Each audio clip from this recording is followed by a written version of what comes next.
All right, guys, welcome out to Scottsdale, Arizona. I am Haley Lewis, joined by Michael Darcy. We got a great game ahead coming for you guys, and we are going to talk about all things Chiefs. It just kicked off in Kansas City, where it is a bitter -2 degrees at kickoff. You jealous or envious to be there right now? Here at the DraftKings Sportsbook in Scottsdale, I'd much rather be here than in Kansas City right now. Can't complain with the weather here. Yeah, the weather is beautiful here. It's a little chilly, but nothing that we can't handle. Obviously, we have absolutely no room to complain. You won't hear from me. Exactly. So anyways, here in Scottsdale, Arizona, out at Sportsbook for DraftKings, watching this game go down right now. Kansas City taken to the field. We see our first scene of Patrick Mahomes in playoff mode in the 2023 season here in January 2024. A lot of the same. Another overthrow. Yeah, it's been like that all season long. It's been the narrative throughout this thing. The talk of the wide receivers room, of course, that was tight end Travis Kelce there. But not placing all the blame on the wide receivers. Patrick Mahomes taking a lot of that blame himself. And we've seen those overthrows and also just some lack of discipline, some greediness that we've seen out of him this season. That's kind of uncharacteristic-like. The miscues for me is the biggest problem. Yeah. It just seems like every week we seemed like, okay, are they going to turn the page? Are they going to turn the corner? And they never did. And another there we go overthrow. Again. Yeah. Let's talk about the fact. Throwing the ball in these type of conditions, right? Yeah. There's a -23 wind chill. The wind is terrible. It's freezing. We're both Kansas City people ourselves, so we understand how cold it can get. But this is the coldest NFL playoff game that we have ever seen. I actually think we have a graphic of that right now that we can pull up to show you just how cold we're talking about. So these elements you're going to see and expect to see them play into the game here today. Here we go. Right now in 2024, the temperature is -2. There you see that -23 wind chill. Okay, there you go. We got a cut. We got a Travis Kelce catch there from Patrick Mahomes. It's about time. After 2 attempts, not looking too good. But as you guys saw there, up a lot of the different temperatures. This one, of course, marking the absolute coldest that we have had in NFL history. So, really interesting offensive philosophy to not run the ball in your first 3 dropbacks. And there comes the next point. When you have these elements, why not run the ball off the start? But, hey. It's Andy Reid. He's going to throw that ball. It hasn't been the Chiefs team that we have been used to seeing all season long, and I think that's continuing here into the playoffs. And now we see Pop. He must have heard you. He's been a good guy all season long. He runs so physically, and with that field being so frozen, I wonder how he's going to get his footing. If he can get his footing, it could be a rough game for the Dolphins, who have a defense that is missing a lot of key guys. Right. So if they can run the ball effectively, it's going to set up the pass for Patrick Mahomes, and that's going to really help this offense out, especially when you have unreliable wide receivers like MVS and no Sky Moore for this game on IR, but who's going to be offensive? And no Jerick McKinnon as well, who is now not expected to play for the rest of the season, having surgery. So a lot falls on his shoulders. You also see CEH being able to pick it up. But this guy, a great example of just how fast and physical Pacheco is. Remember, this is a guy from New Jersey. He's used to the cold weather. He's played in cold weather a lot. He's also a guy who was a 7th-round draft pick, who has done a phenomenal job now here in his sophomore year, coming out with a bang in the first series. Really good job on the offensive line to get blocking up front, too. Big hole for Pacheco to go through. In the cold, too, it's, again, who's can get their footing. If the Chiefs' offensive line can get their footing, it could be a rough game for the Dolphins. All right, let's see what's happening. We're going with the pass again to good old Travis Kelce. Did you see Taylor? We got to talk about her. We will. We will not talk about too much pop culture, I promise you. We'll get to the X's and the O's. But it was, what was the tweet that you were sharing with me before? People were concerned about her safety, how she was going to stay warm. There were some Swifties out there that were concerned that Taylor Swift might be too cold at this playoff game. Not sure what to say, but she's in a suite, unlike a lot of Chiefs fans right now. So actually, I'm sure she's fine. Let's pull up the tweet. Let's pull up the receipts, because people were very concerned about her well-being. And the thing is, we love Taylor Swift. No hate to Taylor Swift, but the girl, I can tell you. There we go, Pacheco taking off now. I can tell you the girl is sitting pretty in a suite, doing just fine. And look, she's got a puffer jacket on and everything. Swifties loving the jacket. Oh, I don't think Taylor's going to curse the Chiefs. Hopefully not. But, of course, Taylor supporting her man. I heard them call him Travis Swift today.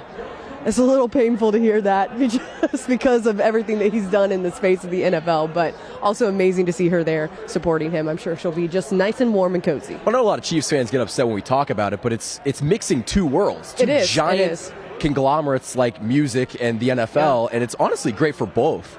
I think the thing that shocked me the most when Taylor Swift and Kelsey, this thing became public, was the fact that there's NFL famous, and I was used to seeing Travis Kelce be NFL famous. There's World Tour famous. Oh yeah, I did not know that difference until she came into the scene, and to see him thrown into the world famous scene, it's a whole new world. Travis Kelce's famous. There's paparazzi in Kansas City now. Taylor Swift is famous globally. She's an icon.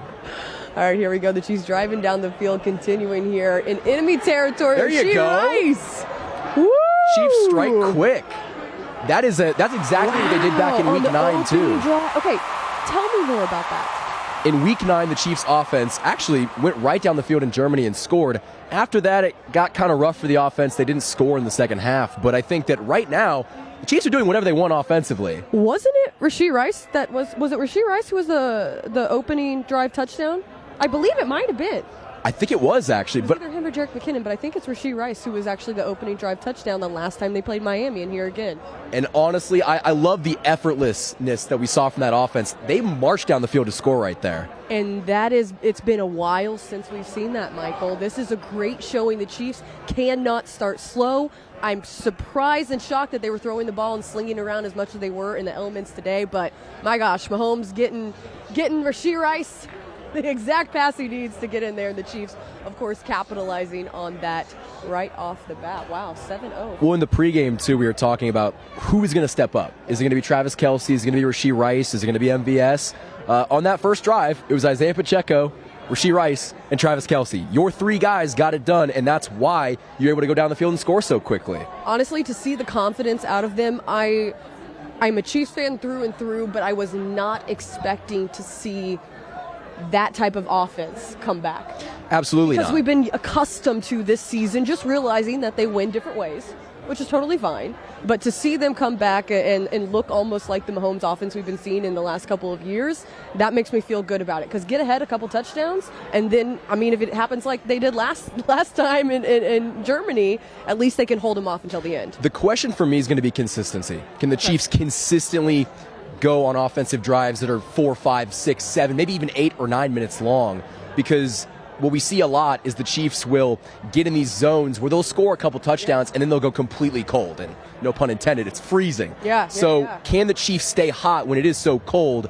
And if they can answer that question, what a conundrum. Yeah.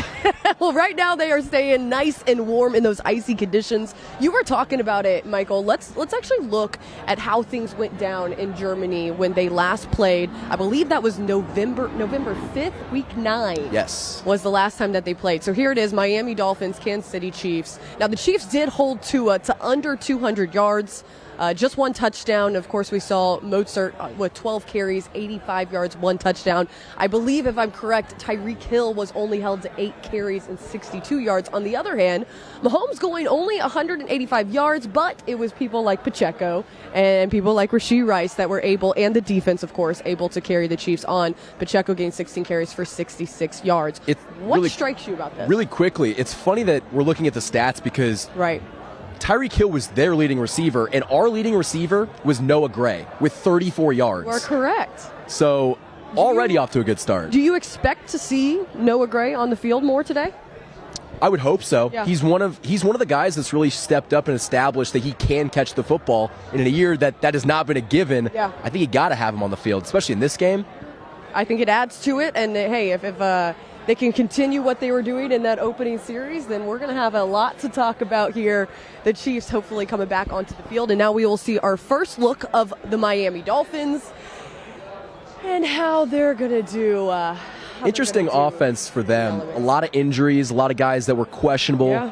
Jalen Waddle, Raheem Mostert, they're going to play in this game, but they're not fully healthy. And Tyreek Hill's not even fully healthy. Right. So it's a war of attrition at this point in the NFL season, and right now the Chiefs might have the leg up with injuries. Well, also a lot of their starters got to rest in the last week of the regular season against the Chargers, which I think was a huge help for them. And then you see Miami go against a team like the Bills. They have to gut it out and give it everything they can. So I think you're absolutely right. The Chiefs have the leg up with this one in terms of injuries and key injuries, especially when you look at Miami's defense. Miami's defense is riddled with injuries, and that kickoff's going to go through the back of the end zone for a touchback. Give me your prediction. Give me your prediction. What do you see? Score prediction, or what are we going to see from the first drive? What are you going to see in the first series here? I think the Chiefs' defense is going to hold firm. Okay. I don't think it's going to be a 3-and-out. 3-and-out, yeah. Okay. But I would not be surprised if the Dolphins don't get past the 50. To his cold weather stats, not very good. In fact, he has not won a game below 40 degrees in his NFL career. He wishes it was 40 degrees right now. Oh, I'm sure he does. It was 48 degrees is the coldest game that Tua has ever won. Of course, going from Hawaii, going to a southern school. They don't have snow in Bama. I have heard they don't. All right, here we go. They go with the run. Really good job by the defense to sniff that out early. Karlaftis and wearing the sleeves Bolton today. Wearing the sleeves. I was very curious to see what Chiefs players were going to wear the sleeves on the defensive side of the ball. Karlaftis, usually a guy kind of with the baggy sleeves. I feel like that's a statement.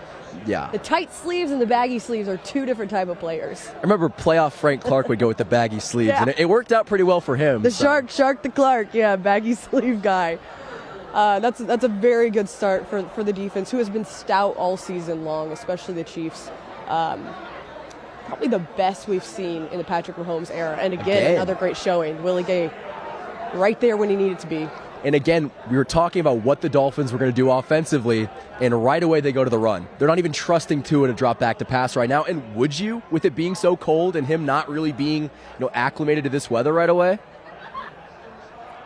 No. I wouldn't. I mean, the thing is, I never want to doubt what's going on in McDaniel's head just because of how offensively sound the guy is. He might not be as mentally sound. There's a lot of stuff going on in Mike McDaniel's head. But the man knows what he's doing, and it's... I'm always curious to see with... Oh. Looks like we have a penalty. Yeah, the only tough thing here is not knowing exactly what broadcast is saying right now. False start. All right. False start on the offense. Here's Sets the up thing. a 3rd and long for the Chiefs defense. I love what we're looking at right now. This is a great way. Again, we were saying they cannot start slow. The Chiefs cannot start slow. Previous seasons, we could always say the Chiefs could start slow. That's totally fine. But this has been a season where it has been they have got to get ahead and let their defense hold the other team's offense, and especially an electric offense like what Miami has. This is a really good showing out of the Chiefs defense to make a statement right off the bat. And there's something to be said about turning the playoff gear. Little dump off pass. Oh, he's going to get stopped short.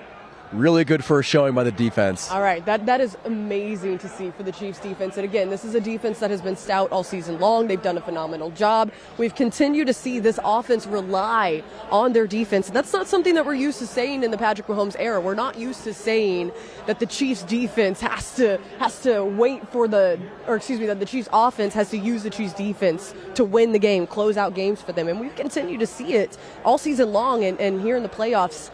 I'm loving it. Steve Spagnuolo has been a phenomenal addition to Kansas City and the overhaul that he's done here. Well, I definitely think we get a lot of comparisons to the New England Patriots, where Tom Brady would lean on that defense. Guess what? There's no shame in doing that if you win Super Bowls. So Patrick Mahomes can use this top 5 defense to win a Super Bowl. So I'm excited to see what this defense can do. You know what? Great start. I'm excited. I'm excited to see how the people at Arrowhead Stadium are doing right now. One of my buddies actually just texted me a picture of his beer, which exploded after being in the game for maybe inside Arrowhead for just, you can see it right there. There you go. Out of the top and the bottom. Completely exploded. So let me tell you, people at Arrowhead, stay safe, stay warm. And don't take your clothes off. Don't. First and foremost. Your clothes off. He tweeted this out, and then I guess it is so cold that the beers are freezing, the waters are freezing. This is definitely an airplane shot kind of game. Stuff them in your coat. Only can stick with the one thing that does not freeze over. The broadcast keeps comparing this game to the Ice Bowl, the game between the Packers and I think the Cowboys back in the 60s. This game is near record level temperature. I think it's the only game you can compare it to, but man, the wind chill in this game, it might make it even colder than that Ice Bowl was back in the 60s. I can't imagine. I do not want to imagine. Again, we're here in Scottsdale, Arizona at DraftKings Sportsbook. At Scottsdale TPC. Scottsdale TPC. It feels good. And it's not too chilly. It's not warm by any means, but we are not, of course, bundling up, having to survive all the elements going on in Kansas City right now. It is definitely very cold. So for the people who are at home in Kansas City or at Arrowhead Stadium, please stay safe. I think we saw the stadium actually tweeting out earlier, do not come in without covering all your extremities. Make sure that you are extremely bundled up. We are going to make sure that anyone who comes in without any of those is going home. Oh, there's a guy right there that has his shirt off. And we have our first shirtless fan. That's how you get frostbite in about 5 seconds. And that hospital bill will not be fun, nor would the ride to the hospital be fun. Can you imagine? How'd you get frostbite? I've got a story. Yeah, it's like, no. Explaining that you left it all at a playoffs game. Now, here's the thing. This is a phenomenal an opportunity that you, as a Chiefs fan, you would never want to miss out on, right? So we were looking at the ticket sales, and you looked this up, so I'll let you take this one away. How cheap were they before kickoff? So I've checked up on this for the past couple days. It started at like $80. For a Chiefs playoff game, $80? Like, why would you not go to that? And then the ticket prices continued to drop, just like the temperature. It got to be like $70. I was like, oh, that's even better. And then it got to be like $50.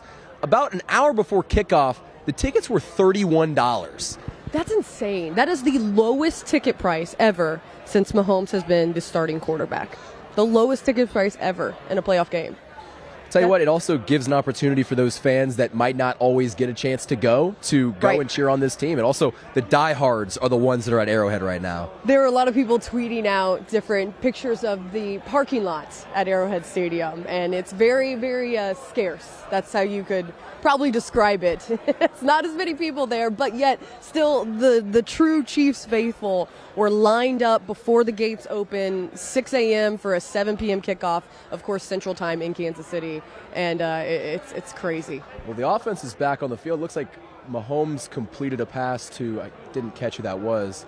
Oh, Mecole Hardman, a familiar face. Mecole Hardman. It's hard to, every time he's out there and he's now wearing the number 12, not 17, it throws me off. I'm always like, oh, there's Mecole. So Mecole had a pretty good showing last week, had a couple drop passes, but I think the fact that he was able to get out there, get warm again, and be able to capitalize on his time, he had a pretty good showing. Andy Reid saying, of course, things to work on. But to see him on the field is no shock to me again here today. Absolutely not. On 3rd and 6, this is going to be a big third down. Mahomes going for a big shot downfield. Ooh. Underthrew him. That's tough. He wishes he... Oh. Maybe some miscommunication between Mahomes and his wide receivers.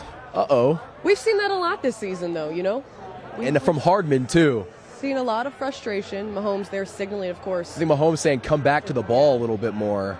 I've seen him do the same type of signal to MVS in the season before, and that's devastating, That's... The face on Patrick Mahomes says it all. Yeah, here we go. We got some comments here saying you gotta catch that. Mahomes wants to get one over on Tyreek so bad, and understandably so. You understand why. Tyreek was talking a lot of trash going into that game in Germany. Now, crickets this week coming into it. I know he wasn't wanting to give Kansas City really any type of bulletin board material or anything, but I didn't really hear much from Tyreek, more than I expected to. It's hard to talk trash when you lose a game at home to win your division, and you wouldn't have to be here in the first place, and you also lost to the team that you would be talking trash against earlier in the season. So Tyreek Hill's going to talk. That's just kind of what he does. But, yeah, the trash talk was kind of at a minimum coming into this game. Yeah, and again, understandably so. He had a lot to say about when he would come back to Arrowhead and throwing up the peace sign and this, and this. And when he had a lot to say about locking people up and whatnot going into, you come out of Germany with only 62 yards. I understand being more quiet, but I also understand, this is the playoffs. It's time to lock down. And a lot of his teammates were saying in the locker room this week, he's been locked in and they've been kind of following his behavior and following how he's been acting because they want to be, of course, locked in. He knows the Chiefs better than any person on that team. I mean, there's a few people who have been with Kansas City before. But yeah, he's definitely a guy who they're going to listen to because he's used to playing at Arrowhead Stadium, and Casey's used to seeing him go off at Arrowhead Stadium. And one thing about the trash talk, we saw last year against the Cincinnati Bengals that a team Arrowhead. that talks trash going into a game against this Kansas City Chiefs team, it's not a great idea for success. So I think that a lot of teams have kind of taken a page out of the Bengals book and learned from their mistakes. Yeah. And that might be another reason why we haven't heard a lot of noise. I think the thing about the Jamar Chase talk, Jamar Chase loves to talk. He says that he loves to talk. He continues to talk, and that's fine. He's someone who just likes to stir the pot. But the thing is that in one calendar year, now it wasn't the same season, the Bengals did get it over on the Chiefs 3 times in a row.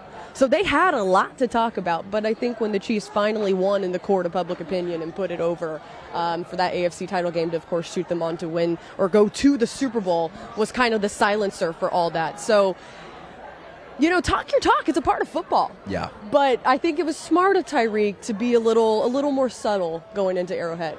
I agree. And I definitely think if win or lose, Tyreek Hill's going to talk. So hopefully with a loss under his belt in this game. Right. Yeah, let's throw up some Tyreek stats from how he's been doing this entire season. And also maybe just kind of get your comments on how would you as a Chiefs fan greet Tyreek? How would you greet Tyreek? Would you boo him? Would you cheer for him? Here's Tyreek in the regular season this season, 171 targets, historic. 118 receiving, 1,799 yards. Is that first in the league or second? I can't remember. I have to look that one up. I think it definitely led the league. I think he almost broke the single season record. He might have actually broke touchdowns. it. A phenomenal season for Tyreek Hill, who was walking a little gingerly off the sideline last week against the Bills. Our defense is back on the field, and Miami gets a quick 9 on first down. Here we go. Most receiving yards in a single season. You see Tyreek Hill there at the very bottom with 17, over almost 1,800. Impressive. A lot of big names there up on the up on that board with him. Julio Jones, Jerry Rice, Antonio Brown, Justin Jefferson, just to name a few. You can't deny, even being a Chiefs fan and having him no longer here in Kansas City, you can't deny the type of talent that Tyreek is. Oh, yeah. And I think that there's a lot of Chiefs fans out there that don't love Tyreek Hill right now, and especially with how much he talks, but you got to thank him. How you can't acknowledge that he's probably the best wide receiver in Chiefs history, I think, is a little foolish. What he did for this city, what he did for this franchise, yeah, it kind of sucks that he's no longer here, but yeah, he's a legend. Yeah. Maybe if we got Chiefs fans on here or Miami fans or whoever is tuning in, let's throw up a poll. How would you feel about Tyreek? Would you boo him or would you cheer for him if you are a Chiefs fan and he walked out onto the field at Arrowhead? We were not there for it, so we didn't get to see it, but I'm kind of curious to see if people would welcome him with cheers or if they might be booing for him, maybe feeling a little indifferent after he departed from Miami 2 seasons ago. The sentiment will definitely be split. There's a lot of people that love him. There's a lot of people that hate him, and a really good stop by the defense there. He had a lot of comments. Here we go. We got Blake_9 saying boo him because he's a traitor. He said traitor. I'm thinking he meant to spell traitor, but I follow. So I get what you're saying. It's definitely it's a challenge, and he had a lot to say about Tua being a way more accurate passer than Patrick Mahomes, and of course the Chiefs go out after that season and they win a Super Bowl without Tyreek, and they proved that they could do it. This year, of course, has not been the flashiest of offense that we are used to seeing from the Chiefs, but they still are well on their way to being able to do it this season if they can get it locked in right here. Tough when you give up those long plays. Tua doing more with his feet than his arm at the moment. Tua is a guy that you got to contain. His timing is so important to him as a quarterback, and if you're able to disrupt him and bring pressure, that has been where the Chiefs have been able to get him off his spot. But again, he is a guy who is just able to get it done with his legs. No Josh Allen, but he can still run. Well, don't get it twisted. It's cold. He can still complete the ball. like the narrative that he can't do anything in the cold weather, I think, is kind of foolish. He's still an NFL quarterback, a very accurate NFL quarterback at that. So he's a very dangerous guy if you leave open, especially if you don't get pressure on him. So like you said, they're going to have to force him out of the pocket and get to him right away, and get to him early, too. Oh, boy. All right, we got a completion. That's Devon Achane. Achane coming back from an injury. He did not play in that Week 9 game in Germany. There's a lot of people banged up for Miami right now.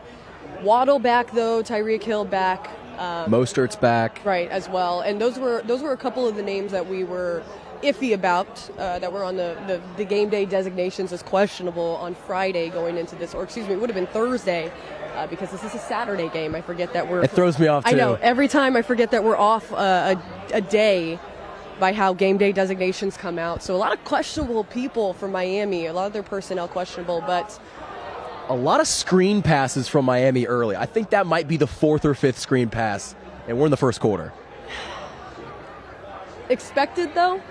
Kinda, yeah. Yeah, that's that short form passing that in this kind of weather, I mean, that's what these offenses are going to be. I mean, look at these guys. The thing is, let me ask you this. Do you double down on 2 pairs of gloves, or do you just wear 1?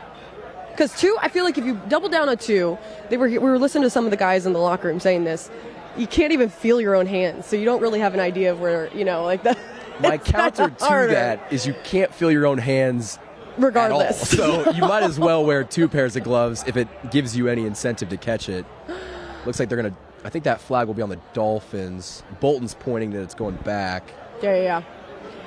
So we have someone commenting, Tua is better than Mahomes. It's an understand. I understand the argument. It's just that a lot of the times when those arguments come up, you want the accolades to back it. I think resumes speak for themselves, right? And I think that's that's what's lacking for Tua when people bring up that argument. Is he a phenomenal quarterback? Absolutely. And in fact, we can look at both these teams' resumes. Right. I mean, right now this season, they're fairly similar. Right. It's like Miami's going to have a 3rd and 5. Well, here's a look at both these teams' resumes. Both teams are 11-6. The Dolphins actually have more passing yards, more points per game, and they actually don't have as many opponent yards, I believe, given up. Oh, that ball's going to be picked off. Well, there you have it. While I was reading these stats, it's like Mike Edwards. Mike Edwards. Last week he had a scoop and score against the Chargers. That was amazing to see that pick. Yep, we got Brado saying pick. We love to see it. Tell you what, Mike Edwards for this defense has been a phenomenal pickup. Addition. Yeah, he has been a great addition to this team. The defense, again, as we were talking, has been so lights out this season, especially for a Chiefs defense that usually doesn't turn on until week 10, later on and down the stretch of the season, and then the playoffs really gets rolling. But it's been great to see his addition to this team. And like I was saying last week, I think it was Charles and Minihue who actually made that strip, and then it was Edwards who picked it up and went for the scoop and score. So again, seeing a pick from him is not something that shocks me at all today. It's good to see. Me either. And honestly, play off this defense. This defense might give you a couple more turnovers in this game, and why not use that? I know this offense is struggling, but when you have a defense that is going out there and consistently holding teams to under 25 points, you're going to have a great chance to win a game even if your offense can't put up that many points. So love to see the turnovers from this defense. I expect we see a couple more in this game with the elements involved. Yeah. I think we might see a couple more. This is a very good matchup for the Miami offense. This is a secondary that is extremely locked in. You got people like L'Jarius Sneed. You got people like Trent McDuffie. I know they've been banged up a little bit, but again, we mentioned Mike Edwards being a great addition they've had as well. And Miami is really good at exposing secondaries that are not on top of their game, that are not locked in. And this Chiefs defense, their secondary is on top of it, and we've seen it time and time and again, especially with how well L'Jarius Sneed has just locked down on these impressive wide receivers. We saw him go up, him and a little bit of Trent McDuffie being able to go up and cover Tyreek last time around, and hopefully that continues today. But the mismatch of the secondary coming from Kansas City up against Miami's offense, I like that mismatch. I'm always going to take the Chiefs in that. I know I'm the homer girl wearing the Chiefs gear saying this, and this, but I mean... I don't think it's the wrong take, though. Trent McDuffie was first-team All-Pro. We just saw that from the AP. L'Jarius Sneed is a better cornerback than Trent McDuffie, and so he probably should have gotten first-team All-Pro. But this secondary is locked down, and I think that, we look back at that first game in Germany, the biggest play in that game was the Brian Cook recovery on a fumble that was forced by Trent McDuffie. Yes. So right away, our secondary has the leg up, and I think, a turnover. Who's going to win the turnover battle? Right now, the Chiefs are up 1-0. Let's watch that again. Let's watch Mike Edwards get the pick off of Tua, who is apparently the more accurate passer. There we go. Interception by the Chiefs. Mike Edwards picking off Tua there. Of course, this game going on right now. Kansas City leading 7-0. We still got about 3 minutes and some change left in the first. Not even through the first yet. What an impressive play.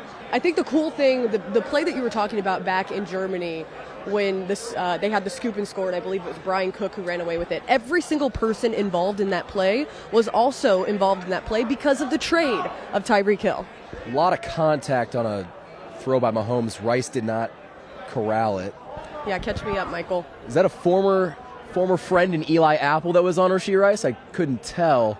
A couple former friends are playing for the Dolphins in this game, and Justin Houston, former Chiefs legend, and Eli Apple. Chiefs fans remember Eli Apple from being on that Bengals team that wasn't able to beat the Chiefs last year at Arrowhead.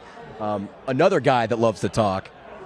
Also seeing Melvin Ingram, a guy who spent a season, I believe it was the 2021 season in Kansas City. So a lot of familiar faces, not just Tyreek Hill being familiar for Kansas City. Here we go with Mahomes over across the middle to Rashee Rice. Another connection. Oh, and he stays up.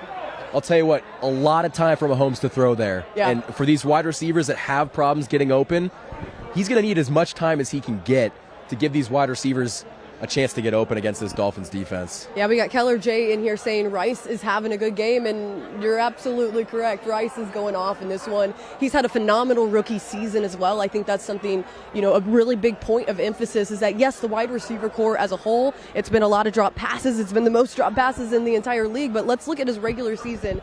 102 targets. On 102 targets, 79 receptions, 938 yards, 7 touchdowns. He was your de facto wide receiver number 1, 2, in a year that he shouldn't have had to be that. So I think Rashee Rice, his rookie campaign was fantastic. And, Puka Nacua broke the rookie wide receiver record. We'd be talking about Rashee Rice as one of the best young wide receivers in football if Nacua wasn't so good. I also think that Rice, and we'll have to correct me if I'm wrong here in the comments, I believe that Rice surpassed Tyreek Hill for his rookie season stat of receiving touchdowns. I think it was Dwayne Bowe's record. It was a Chiefs legend. I know that. I believe it was 6 that Tyreek Hill had. Okay. I'll have to. Someone fact check me. I believe, or maybe I heard that wrong, that he surpassed his rookie season. He has definitely had a phenomenal rookie season. Either way, yes. Coming up big in the playoffs too. Like I was saying, we got a player down here, so we got a little bit of time. I'm not sure I can see that number for. It's a Dolphins player. Can't see the number here right now. Defensive back.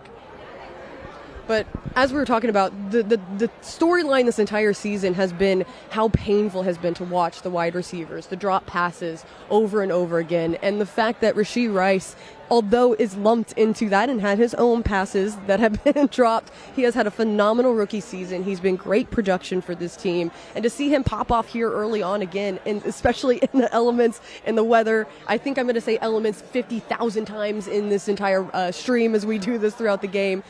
He's been just a glimmer of hope for what can come when they figure out some things during the offseason. He's a returner who's going to be a phenomenal talent and continue to grow off what he started in his rookie season. Absolutely. And like I said, he should not have to be this good in his rookie season for this offense.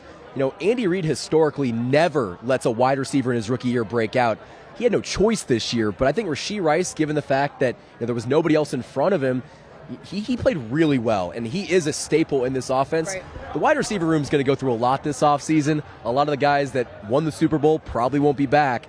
Rashee Rice is going to be on this roster and probably your number 2 wide receiver. So I think right now the Chiefs feel really good with what they have in Rashee Rice. Yeah, it's exciting to see, and hopefully we see more of him on the field. We got some bets going on, a lot of bets going on as far as we're at DraftKings. TPC, Absolutely. Scottsdale, DraftKings, Sportsbet. So we're going to look here, Miami and Kansas City. You can see this little graphic up in the corner. All right, the over-under, 7. Patrick Mahomes, 241.5 passing yards right now, sitting at 56. Rashee Rice, over-under 62.5 receiving yards. Right now at 34. That's pretty good to be. Are we through the first quarter, I believe, or yes. almost just through the first quarter?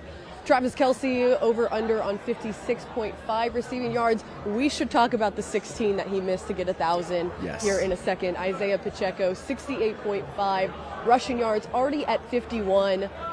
I love it. I'll tell you what, you got to feel really good about the Patrick Mahomes bet. He's probably going to throw the ball a lot more in the second half, so he'll probably hit that.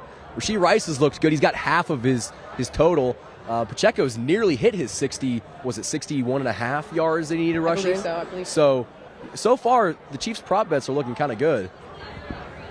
Honestly, I'm impressed. I'm trying to stay away from acting as if the Chiefs are shocking me that they're playing so well. But I'm just so used to this entire season, every broadcast I've done, I've had to lead in with, well, it wasn't pretty, but they got it done. Or it wasn't pretty, and another loss. 6 losses on the season, 11-6, being the 3 seed, the lowest that they have ever been in the Patrick Mahomes era. And yet, this game, it looks like they're starting off strong and everything's going well. And I don't, knock on wood. Yeah, knock on wood. Okay? I don't want to mess anything up, but right now it's looking really good. The first 15 plays the Chiefs have run, that's what they script in practice all week. It was fantastic. They went down the field and scored. The question is going to be, what are the next 15 and the next 15 going to look like? Because that's where the Chiefs have struggled. They might be able to get an opening game touchdown, but after that they stall. And so if they can score in the second half, just scoring consistently, that's going to be the biggest question for me. I agree so. So we got 1:03 left in the first quarter. Watching off to a screen right here. It was in a... Oh, another drop. Travis Kelce with the drop. And that would have been a touchdown. Travis Kelce just dropped a touchdown pass. It's something that we saw right off the beginning. In his defense, that ball is probably like an ice cube. Yeah.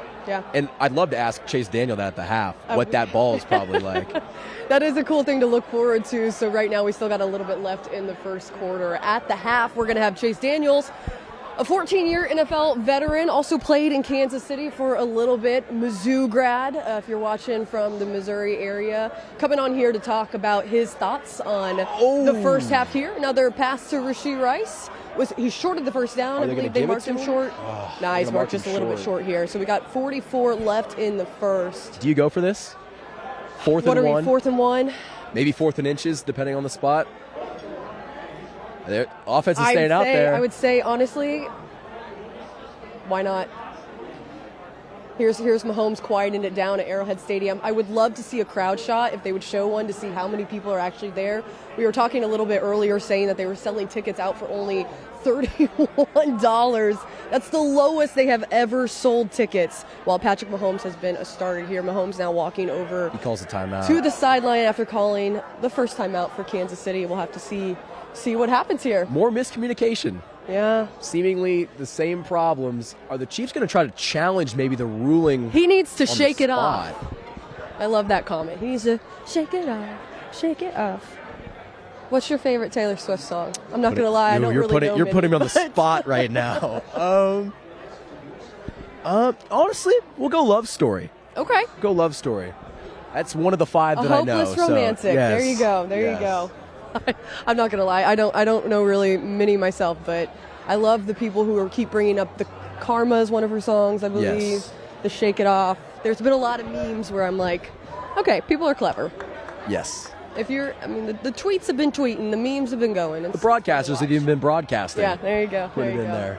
Over under on Swift mentions. All right, I'll stop. I said like 2 or 3. Bet the over. Yeah. There you go. All right, here we go. 4th and inches. Kansas City still leading. We got 14 left here in the first quarter. We're going to see. I wonder if Reed was trying to challenge the ruling of where the spot was. Yep, they're going to challenge. Because it looked like Rice was able to extend to get the first down. That would be a really big call in the first half. Hey, Usually, I wonder if we could ever figure out, or if we have this where it shows you how many challenges Coach Reed has ever lost. Because usually when he throws down the red flag, it's usually in the favor of KC. They call it a first down. All right, so Kansas City is now 1st and 10. Where did they spot that at? We got to see that. I think they're going to be at like the 10 or the. As we watch the replay, he definitely got it. That was a horrible spot. All right, it works out in Kansas City's favor.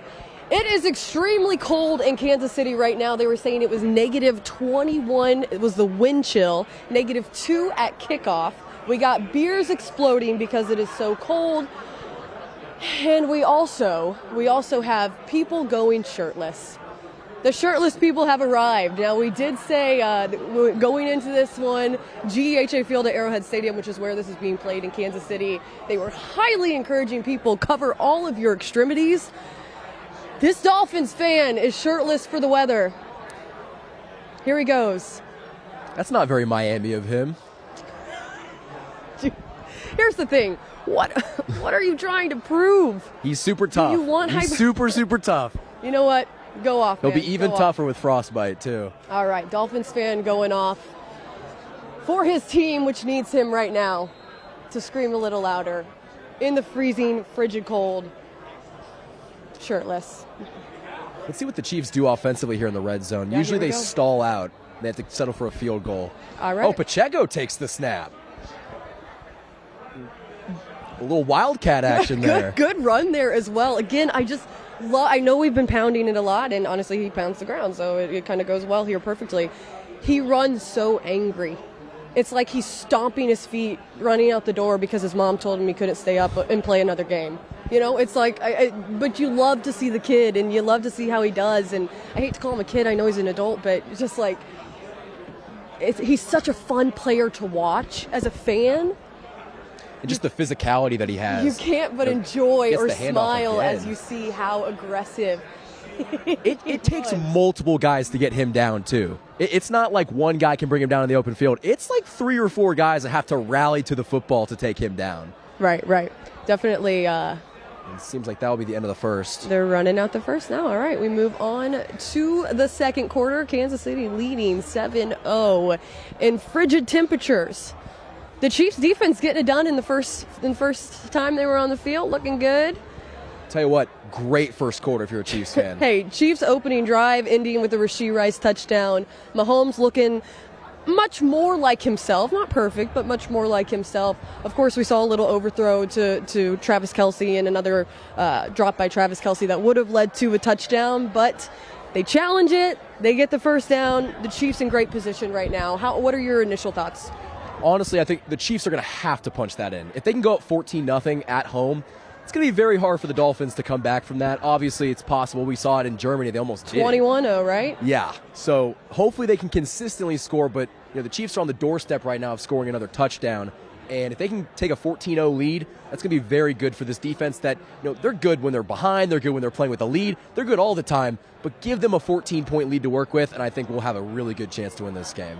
Here's what I'm hoping. They keep their foot on the pedal. This continues to go the way that it is so far in the first half. We see the Chiefs get up. They start out hot. But I do not want to see what happened in Germany happen here again, where they're only able to get points on the board in the first half, and we see nothing from the offense in the second half. I want them to consistently be able to put up points. That's just going to be the question. Can they consistently do it? And is it a repeat, or are we going to see a little bit more? All season long, they haven't been able to consistently score. The Chiefs are always a different team in the playoffs. We might see that by the box score, but I really do think that, this team does switch gears in the playoffs. Right, so here we go looking at the box score right now. Of course, we're saying that Kansas City is leading 7-0 at the end of the first quarter. Tua only 15 yards, 1 interception. We saw him picked up by Mike Edwards. Jalen Waddle, 1 rush. 9 yards. 9 yards. I love to see that. Now, on the opposite side, we see Mahomes, 63 yards, 1 touchdown. And then we also see Rice with 3 receptions, 41 yards, and a touchdown. What stands out to you? Love to see the rookie paving the way. I mean, who would have thought that Rashee Rice would be leading this Chiefs team? The wide receiver group with Travis Kelce out there. Yeah. Rashee Rice has looked fantastic in the first quarter. Isaiah Pacheco was fantastic as well. I think, Tua being 2 of 5 for 15 is kind of on brand with what we've seen. But, expect them to make a run. The Dolphins are going to make a run. They're a good football team. Don't expect that 2-15 to stand, and they're going to get something going offensively. I agree. We'll have to see what happens in the second quarter, but if you are here on the chat or talk-in, make sure that you let us know how you feel about the first half performance. What did you expect to see? Was it what you expected to see? And how do you think that everything is going to pan out here as we roll onto the second quarter? Action getting underway right about now. You see those still ice on the field. Yeah, there's ice everywhere. It is frigid temperatures right now in Kansas City. All right, here we go. -7 feels like -27. Oh, drop snap. He's got to throw that ball away. It's going to be 4th and 6. I think you have to kick a field goal here. Here we go. Harrison Butker now probably, if not the best, just sitting right behind Tucker as the best kicker in the NFL. I think he's made every single PAT this entire season. He's only missed 2 field goals. Consistently can get it done from any type of range. I believe he holds the franchise record right now for Kansas City for the longest field goal kick ever in franchise history for the Chiefs. So here comes out Harrison Butker. And he was really good this year. Not to do the announcer jinx, hopefully not, but knock on wood. I know, I keep saying these things right. I should talk after the kick, but here we go. This would be big to go up 10-0 too. Little 28-yard field goal. Ooh, it's good. Right through the uprights. All right. 10-0 Chiefs. All right. Great way to start the second quarter. There we go. And if you guys are just now joining us, the Chiefs are now leading 10-0 over Miami. 14:51 left in the second quarter. Harrison Butker, of course, just getting that field goal done. Is this what you expected to see? Let us know in the chat. We want to hear from you guys. Was the offense coming out firing on all cylinders, kind of what you were thinking the Chiefs were going to do after everything, or how they got right against the Chargers? Or were you expecting Tua to look a little more flashy? Were you expecting that pick?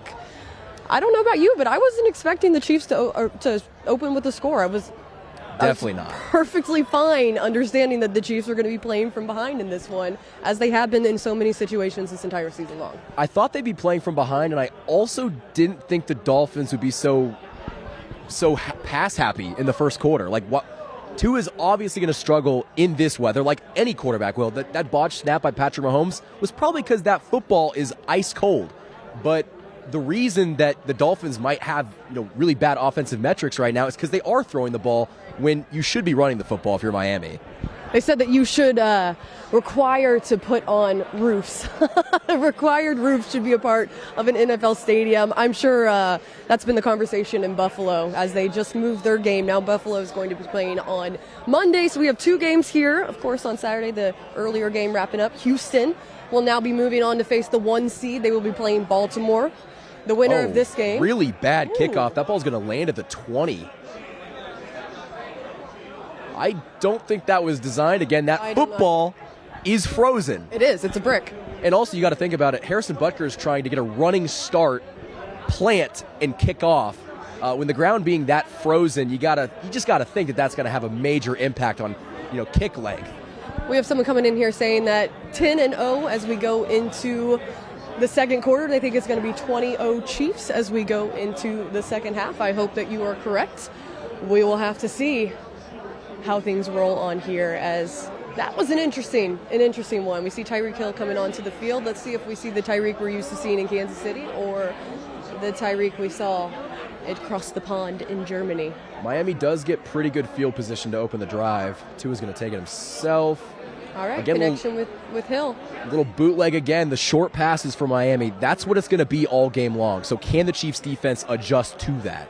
And that's the thing. We saw them make those adjustments, but not so much in the second half of that Week 9 game. It wasn't something that we saw.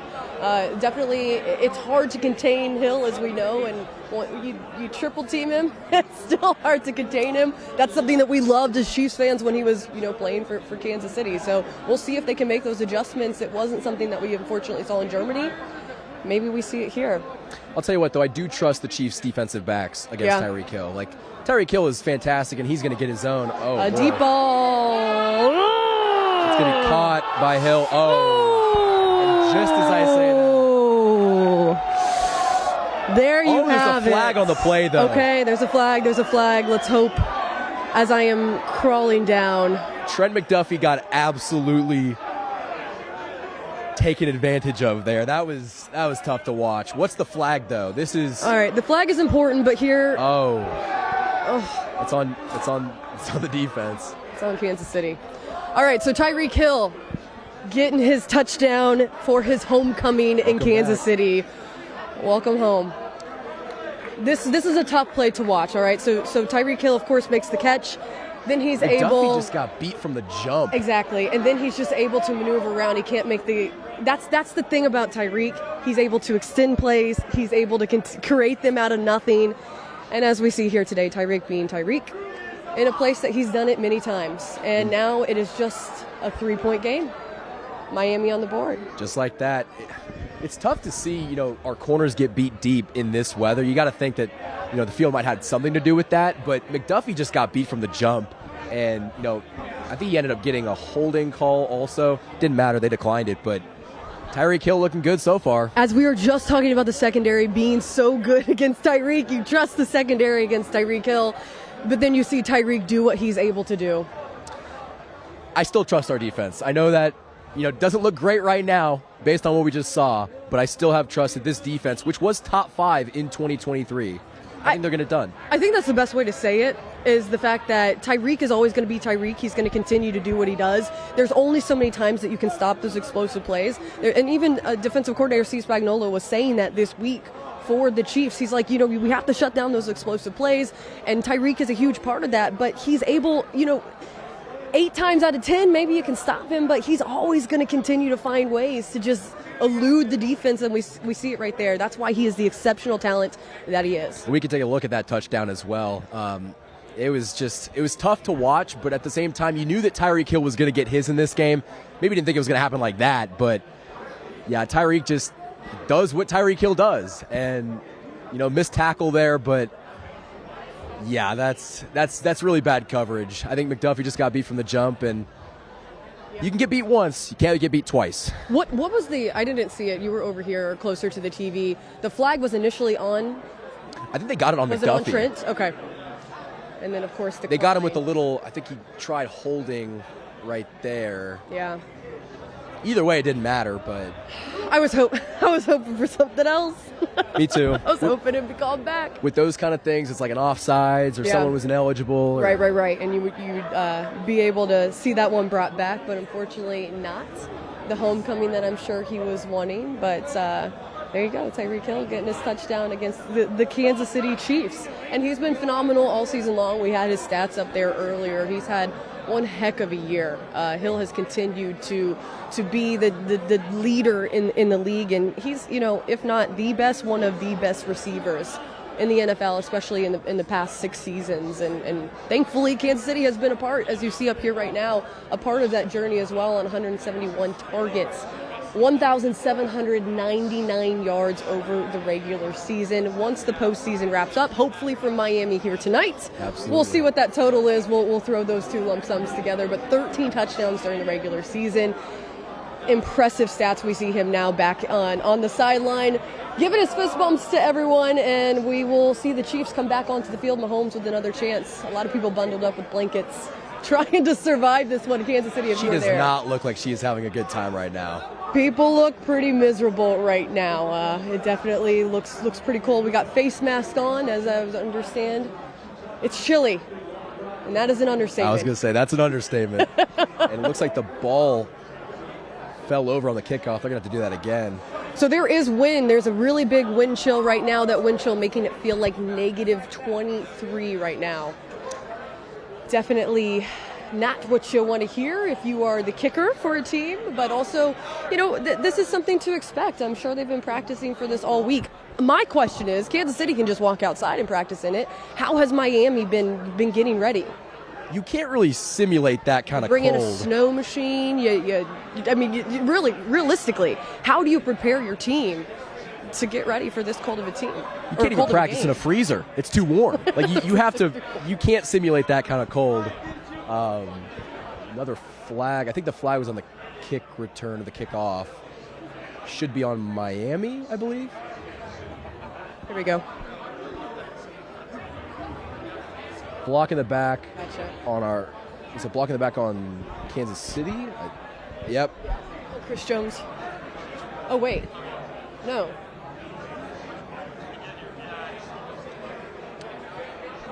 It's hard when you can't hear the broadcast in our ear as well.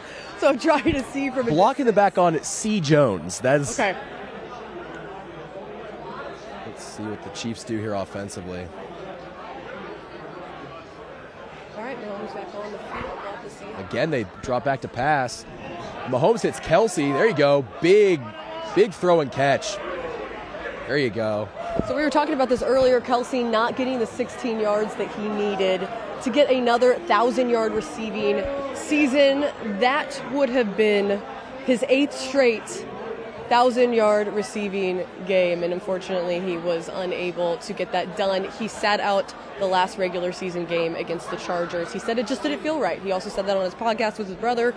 Just didn't feel right, and you know what? If it doesn't, he's a guy who, every time I've talked to him in the locker room, he's always said, I do not care about the accolades, and he proved that. It was sad to see it come to an end, but another drop by Travis Kelce. Man. On cue, seemingly when we talk about the players. Every time I hype them up, yes, this is what happens. Me with Trent McDuffie, Kelce, Hardman even. Yeah. Again, it is so cold. That football has got to be so slick and so just hard to catch. It sucks that he can't do it, but I was saying before the game, I was like, you guys better go check out, make sure none of those balls are deflated.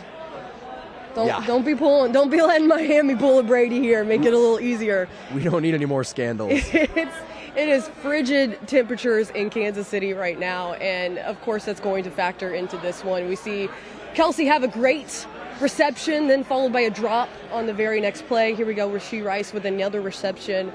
Be interesting to see his stat line right now and where he's sitting. He has had a phenomenal game so far after a phenomenal season. His rookie season. So coming out of SMU, been a great addition to the wide receiver room, especially a wide receiver room that has needed people to be able to step up this season. The Chiefs are throwing the ball a lot. And listen, that's the Chiefs offense. That's Andy Reid. Yeah. But you'd think in this kind of weather, like 3rd and 3 right now, that would be a perfect opportunity to get your offensive line involved, get blocking up front, and let Pacheco run angrily through the line. Run angrily. Here we go again. There's MVS. MVS with the reception. You heard me right. MVS holding on to the football. And we have the Chiefs now capitalizing.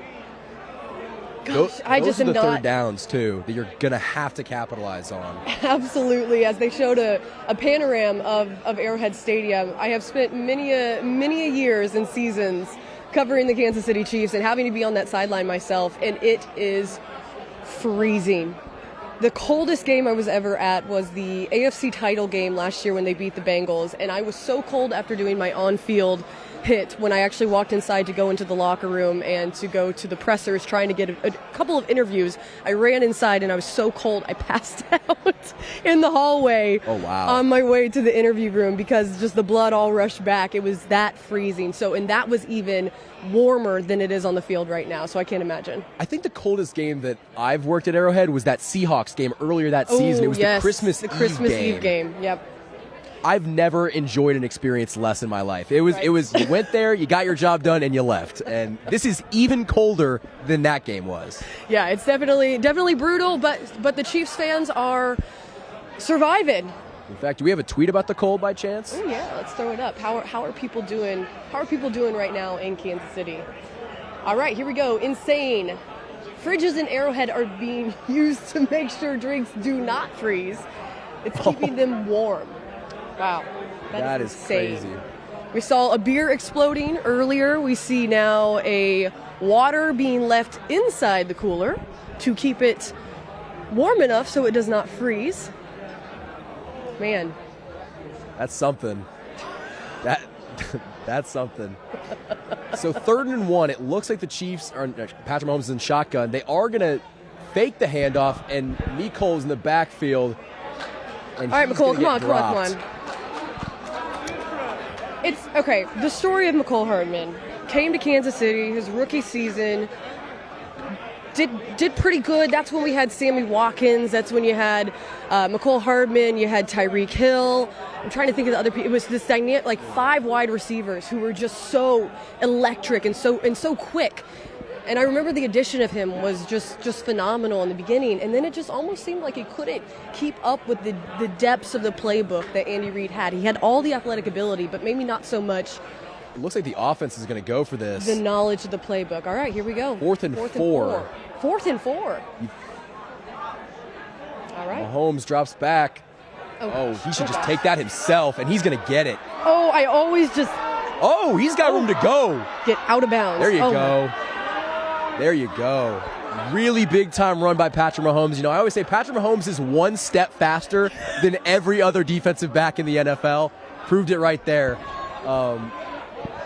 Every time he runs, when he gets in open space or when he starts running up that sideline, I just cringe. I never want to see what happened when his kneecap went out in Denver. It's like everyone just went silent. Of course, a much different play, but then, of course, after that, you want to wrap him in bubble wrap and never see him get hurt again. Mahomes taking care of it himself, though, many times. He's always put his body on the line to get it done for his team, and we've seen him frustrated, Michael, many times this season, so frustrated that he's just taking care of himself, and we see a little bit of that frustration, and he's able to elude the sack and capitalize and get a big game for Kansas City. In order for the Chiefs to win the Super Bowl this year, you're going to have Patrick Mahomes do stuff like that. Yep. That's the only way. Because that's Patrick Mahomes. That's the only guy in the league right now who is able to do that, but also have the football IQ that he has to know when to do it and when not to do it. And that's where we've seen him mature over the past couple of seasons. And that is extremely hard to do because you want Mahomes magic every single down. Well, screen pass, and Rashee Rice gets in the end zone.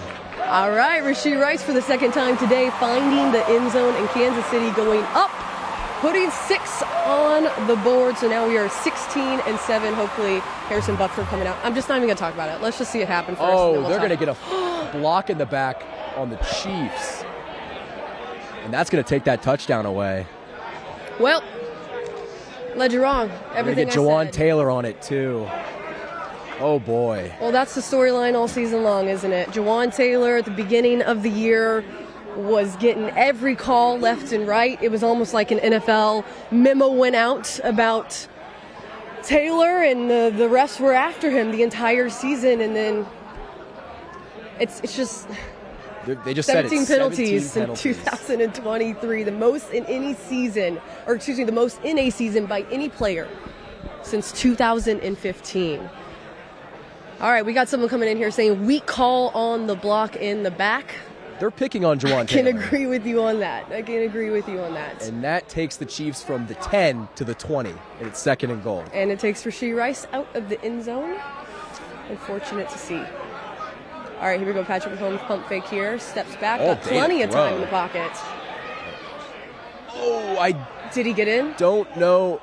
They're signaling it was a catch. All right, Justin Watson with the catch. I say it with a question mark. I don't know if he got his second foot down. He seemed confident. Well, they're saying it's 3rd and goal, but they also said there was a touchdown. So I'm trying to wait. Okay, there's the. It's hard to see from this angle. The question is, did he have the ball Did he have possession secured before? Yeah. That's a horrible angle. I can't see it. You got to see it from the other side. Well, they're going to... All right, they call it a catch, and they're 3rd and goal. Kansas City here. I'll take it. Oh, looks like the ball was batted down at the line. It'll be 4th and goal. So you have a touchdown wiped off the board. Challenging. It's 4th and goal. Do you go for this, or do you have Harrison Butker kick? It looks you got to like have Butker Harrison. come on. This is a guy when you get in these situations, and the Chiefs have been in red zone issues all season long. I think at this time of the game, the situation that you're in, just take the 3. Do you think differently? No, I definitely agree. It's just so tough to have a touchdown wiped off the board because the NFL picks on Jawan Taylor. Yeah. That's really unfortunate. Like I said, you guys let us know. What did you think about that penalty on Jawan Taylor? The field goal's good. All right, the Chiefs go up 13-7. It is a 6-point game. That's not as good as 17-7, but we'll take it. Chiefs going up in this one, adding 3 more on. We got total BS in the comments. Let me know definitely challenging to see that. Well, not challenging, but just frustrating, because it's been something that was picked on early on in the season. And yeah, if you went back and looked at it, there were some calls that, understandably so, but it was almost like give the guy a new jersey and then they won't call it on him anymore. Yeah, it was Chris Collinsworth in week 1 who kind of mentioned the quick start that Jawan Taylor got. Quick start. Collinsworth, why? After that, which, by the way, it's completely legal to get off like that. Sure. Lane Johnson of the Eagles has done that for years, but since it was a Kansas City Chief that did it, it's not good. Yeah. We got some interesting calls this entire season. We will never talk about that call that happened in the Bills game. And we'll leave it at that. We'll move on. Let's look at the bets. We got some updates going on right now. Over and unders. If you are placing some bets, here's your latest update. Miami versus Kansas City. We got our bet tracker. Over under is 43.5. We are right now sitting at 20. Patrick Mahomes, over under for 241.5 passing yards. That is a lot. I'm sorry, in today's weather, that is a lot. He's at 118 right now, which I'm happy to see that. I mean, we're still in the second quarter here. Good to see that. Rashee Rice, over under 62.5 receiving yards with 48. Does that shock you, Michael? In the first half, yes. Yeah. Didn't expect to see that. I'll let you take the last two. Travis Kelce with the over-under, it's 56.5. He's at 49, which in the first half, again, didn't really expect him to get off to that hot of a start. And then Pacheco, he's got 60 rushing yards in the first half. His over-under is 68.5. You know, you got to love where you're at if you bet the Isaiah Pacheco over, or just in the first half. Definitely exciting to see how well the Chiefs' offense is doing as compared to maybe what a lot of people were expecting, as compared to what we have seen out of the Chiefs offense this entire season. I think if you were to give me the Chiefs offense versus the Dolphins offense, and we're not talking about whose team is going to beat who, but who has been more consistent, although they have been banged up in numerous ways, I would have taken the Dolphins offense as being more consistent this season, more of a what you expect them to see. It wasn't what we expect out of Mahomes. Now, this is all relative, right? When you look at what you're comparing the Mahomes offense to, right? We're comparing to winning a Super Bowl last season, going to an AFC title game last season, before that going to the Super Bowl, losing maybe to the Bucs, and the year before that going to the Super Bowl. So I'm comparing it to a very hefty, a high bar there, right? But it was surprising to me to see Kansas City doing so well offensively, and again, especially with the weather going on here today, but I'm happy. They got off to a good start. It's 13-7 right now. Can they do this in the second half? We still have 7 minutes in the second quarter. Is it too close? Honestly, no. I think I didn't expect the Chiefs to have 13 points in the second quarter. I'm not going to lie. I thought this was going to be a game where it was going to be tough for them to put up points, especially in the first half. But I want to see if they can do this consistently, and especially in the second half, when in that Germany game in Week 9, they didn't score anything in the second half. And they've really scored, they had trouble scoring in the second half this season. Yeah, that was the name of the game all season long. You said it right there. And I believe you were talking about it pre-game.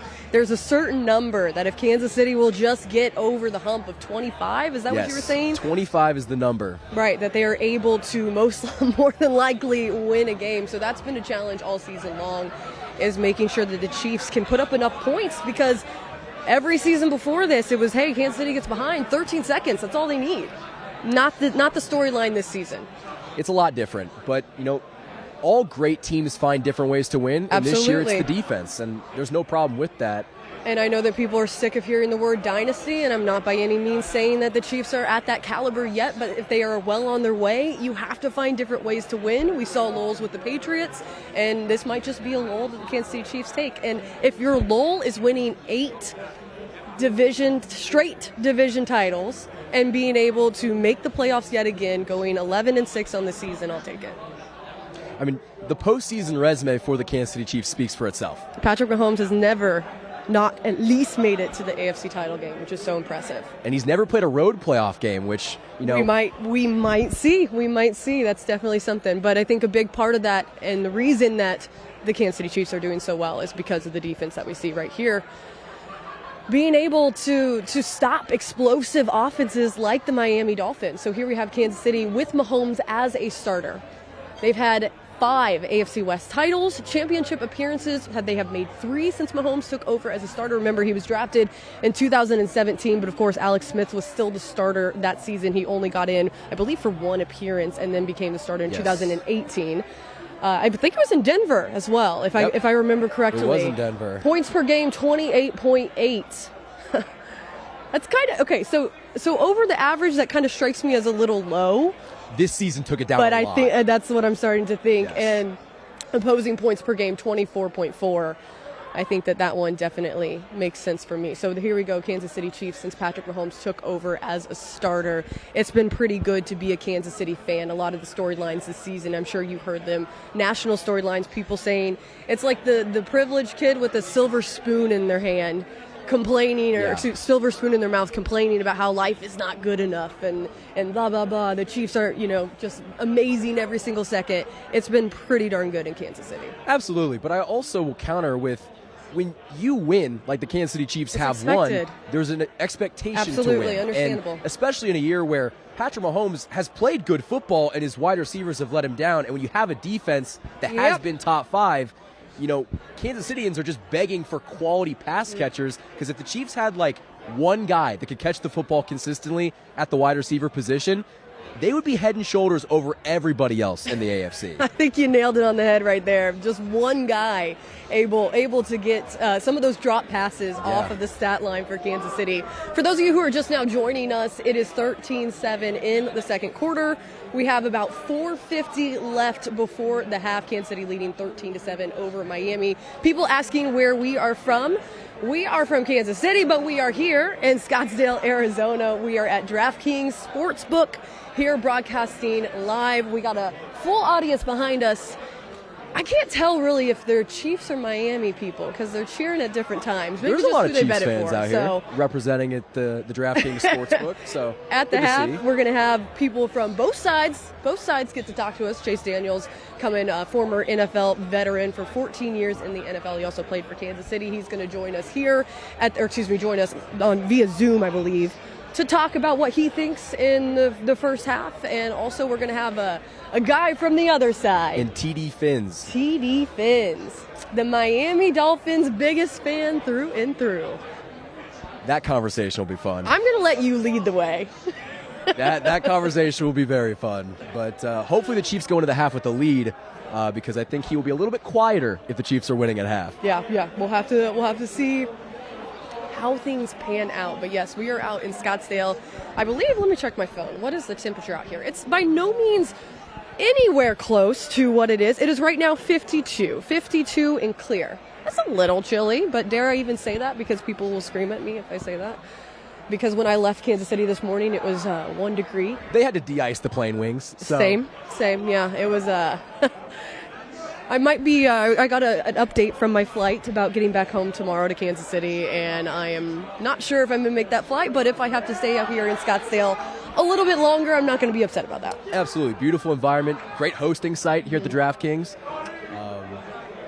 Just a fantastic time, honestly. Absolutely. Over on the Dolphins side of things, though, we're seeing some of those drop passes that the Chiefs were dealing with as well, and they're going to go for it on 4th and 2. That's here. about to say. Here we go. The Dolphins being aggressive as well. We've seen it from Kansas City.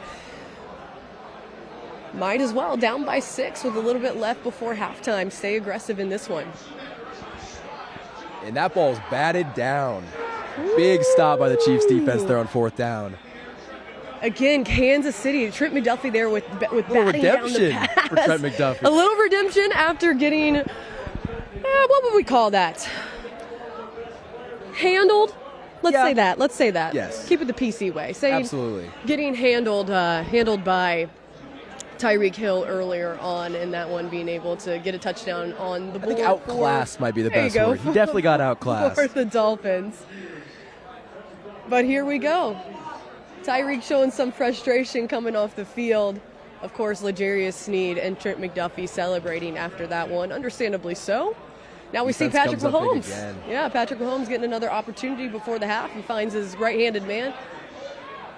Wow. Travis Kelce taking it down. That's a pretty good game. In fact, if we could take a look at the DraftKings prop bets, I think Travis Kelce might be nearing that over. Yeah, you're probably right. That reception definitely is going to put him close to that mark, at least. Mahomes is 12 of 20 in the first half with 125. Ooh. Still quite a ways away from that 241, I believe it is, but still. still a very attainable number for him to hit in the second half.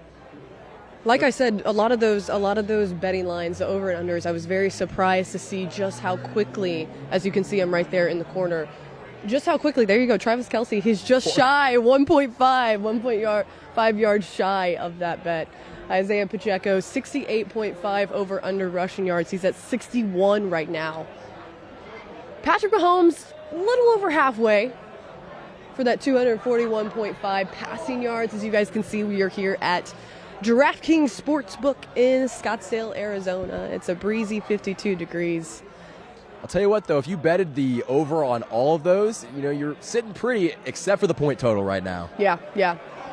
Mahomes is going to take a deep shot, and I think they're going to get some holding. Mecole is furious. Okay. Oh, boy. All right, we see Mecole going after it. You see Reed. Yep, Reed's throwing up his hands as well as Patrick Mahomes. Let's get a replay of this. Yeah, let's see this one. Oh, my goodness. Okay, come on. Jones completely pulled Mecole. Those are the situations that are extremely frustrating. You see the calls, like Rashee Rice's touchdown getting called back for something that looks a little weak, and then you see a play like this, and how do you miss that? I mean, that's the kind of stuff that can change a game, too, because if that's a pass interference call, they're at what, the 30? And driving? I hate to even ask to bring this up in the chat, but NFL officiating has been a point of conversation all season long. I believe more heightened than I've seen in any other season. Absolutely, and strangely enough, there's been a officiating crew, which I don't know what it is off the top of my head, that was downgraded for the playoffs, that weren't even allowed to officiate in the playoffs. Is it Carl Sheffers? It was not Carl Sheffers. I wish it was Carl Sheffers, but it was not. You would hope so, but here's the thing. Here's Reed. Reed is now really letting him have it. Having some words. You see Patrick Mahomes as well. Very vocal and frustrated, as you would understandably so. But here's what I have to say about the NFL officiating, and there's really no perfect way to fix things, and obviously they haven't fixed it yet, so maybe there isn't this perfect solution. But why isn't there someone in the booth, someone not someone to call in from New York, but someone right there in the booth who could be giving the bird's eye view to these things that are missed, who've been catching these big misplays that completely now I'm not saying that redefines the game. Now what happened to Kadarius Toney against the Bills, that redefines the game, but being able to catch these things from the booth and immediately shut them down instead of having to review it later on and send out a memo and say, hey, sorry, we missed it. Yeah, NFL officiating is really hard to get into because, like I said, scared to open up that door, but it's frustrating. Well, none of them are full-time. Yeah. And I think if you really want to change it, you got to make a couple of them full-time. I mean, with how big the NFL is and the money that's involved, I think they should be full-time, quite honestly, but you would think. Right now, that's not the case. Yeah, Reed's still yelling at the referee on the sideline, getting that in the comments as well. It's definitely, it's challenging. It's challenging to see, especially when people whose football IQ are far above anyone in the comment section, far above my own, far above any fans here, seeing if the referees got this one right. We have a poll up here right now, but you see the people who know the game the most genuinely very passionate about the fact that was overlooked. So tell us, did the refs get it right, or was the no call justified on Mecole Hardman there, costing the Chiefs another potential reception there? Yeah, I'll tell you what. I say potential. Either way, though, that's a drive killer. It ended up being fourth down. Right. But that took the Chiefs' offense off the field. And when you're driving and you have a chance to score in this weather with good field position, it really sucks to not have a call get called when it should have been called. That was pretty egregious. We'll see what the polls are saying. Is it 25%.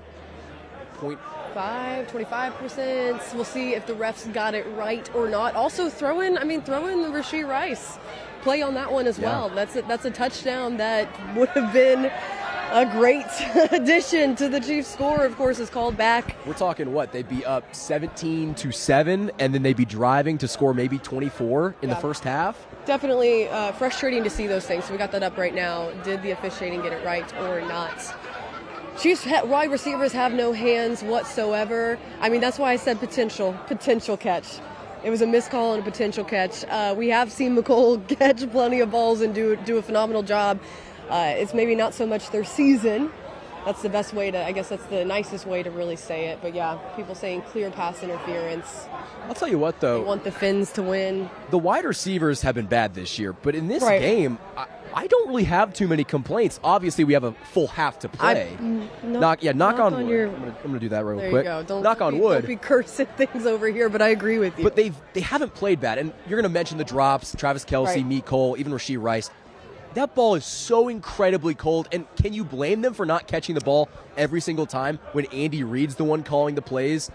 Like, you can run the ball too. So that ball's cold. You got to give them a little bit of breathing room. And all things considered, I think they've done a really good job in the first half. I believe so too. It's been definitely a challenge. We were talking about the weather all going into this one. It's been the topic that everyone is sick of hearing about. We see the Bills moving their game now to Monday. Now that is not because of the field conditions. That is because of a flight ban going into effect. So the team actually wouldn't be able to travel. That's why the game is being moved to Monday. And of course the Chiefs having worse field conditions, but the teams were already in town and able to get to Kansas City before any type of flight ban. So I know it's an annoying storyline that everyone keeps talking about, but you have to bring it into play because it is such a big point of why we're seeing certain things happen on the field tonight. Absolutely. It's also interesting that Buffalo's always the team that weird stuff happens to or around, whether it's calls getting changed, rules getting changed, games getting postponed. There's something maybe to that, but no, it was not the Buffalo Bills organization that postponed that game. It was the local government. The government. All right, we got another flag. Was it false start? False start on Tyreek, I believe. Ooh, we hear fans here getting a little bit fired up about that one. False start. False start on Tyreek, and now the Miami Dolphins looking to reset. A lot of people putting in the comments talking about the refs, and again, I'm sorry that I started this conversation because I knew what I was getting when I said it, but it is frustrating to see, and you hate to see those no calls, and you also hate to see calls that get called that change the dynamic of the game, but the Chiefs have been on the benefiting side of that many times, and also this season a lot of times. I don't even think you said anything uncontroversial. The short end of the stick has been all over the place. And Karlaftis with the sack. Now, the first time, I don't know if you guys remember, but the first time Karlaftis got a sack, did you see his celebration or lack thereof? Wasn't it just got up like business he was like, done? And then walked away. That's a professional. I remember Frank Clark was like, we're going to have to work on that. We're going to have to work on that, and definitely worked on his celebration here. Karlaftis getting the sack. He's been electric. This is a guy who has been... The snap was actually botched a little bit, so Tua didn't have time to get it off. A guy who has really come into his own. He's been phenomenal for that line, and especially the fact that this year it's not so much him having to out-effort. This year he's winning pre-snap, and I think that's the difference in his game this season. So, of course, the Dolphins forced to punt here, and the Chiefs are going to take over... Oh, man, really good Miami bounce. Yeah, around the 38, let's mark it there, 39.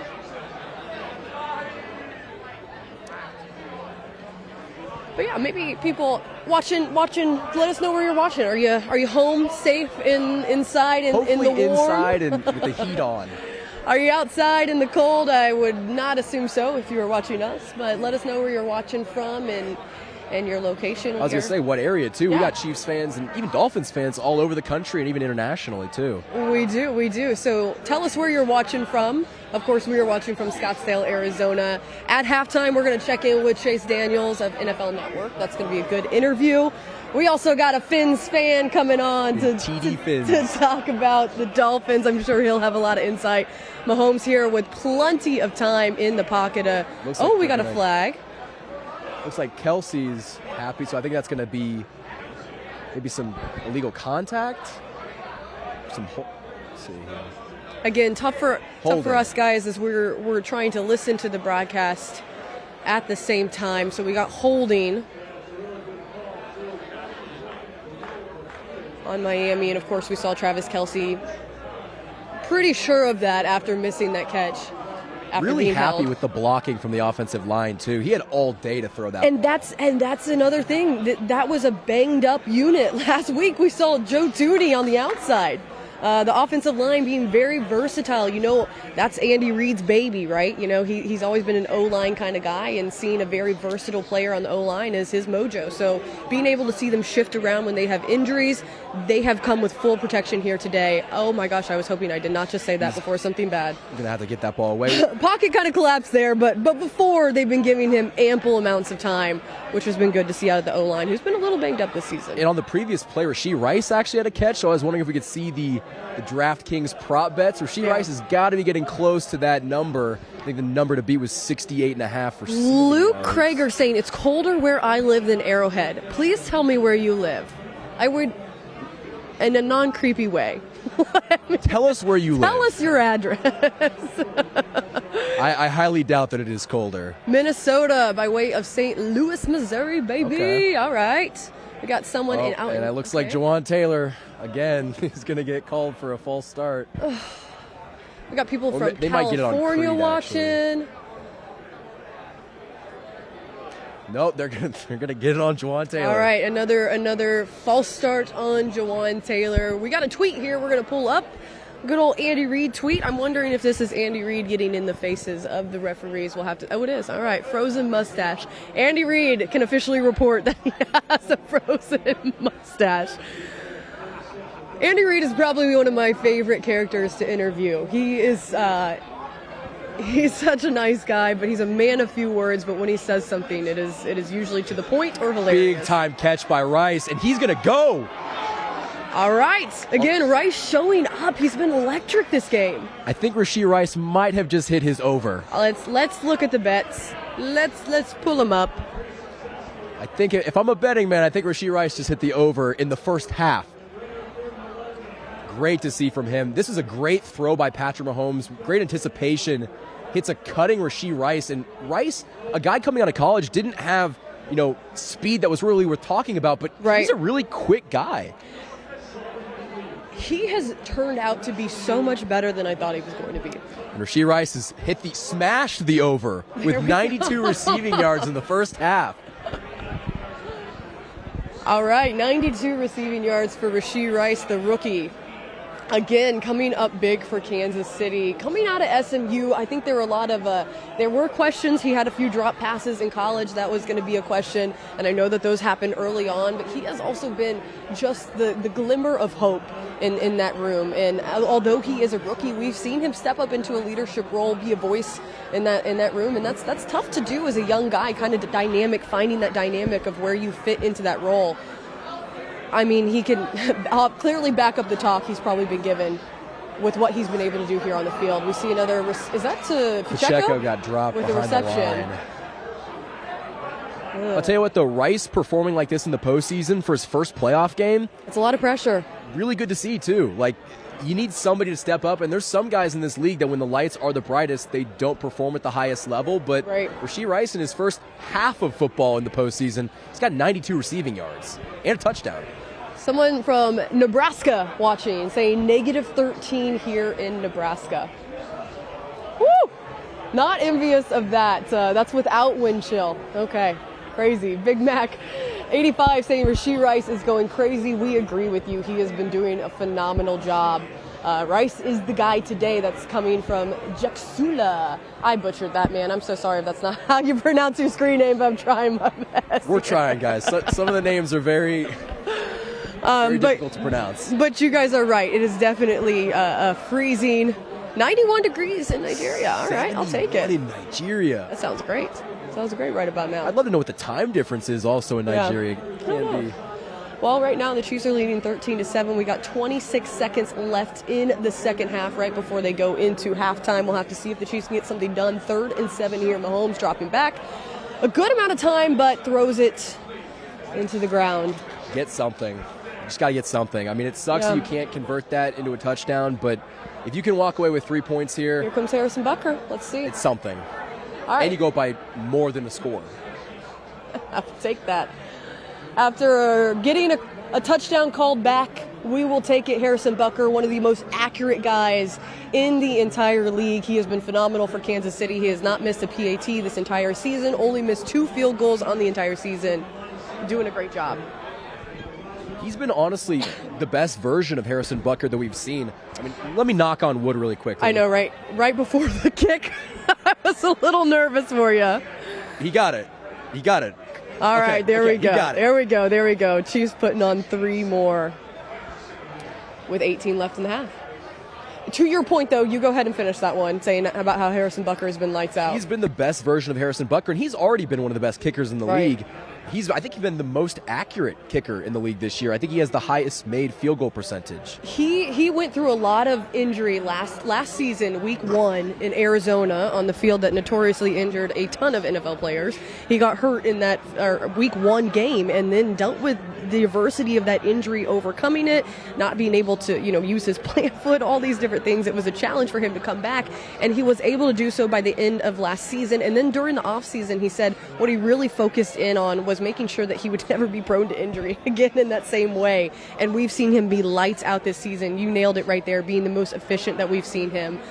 You can always count on a guy like Harrison, and we saw that against the Chargers. He just came out and was the leading scorer of the game. The amount of times in the 5 seasons that I've covered Kansas City that I have had to say Harrison Butker, the leading scorer, is kind of ungodly. Yeah, I mean, it's impressive. He's been so consistent for so long, and it's kind of crazy that we're talking about him getting better.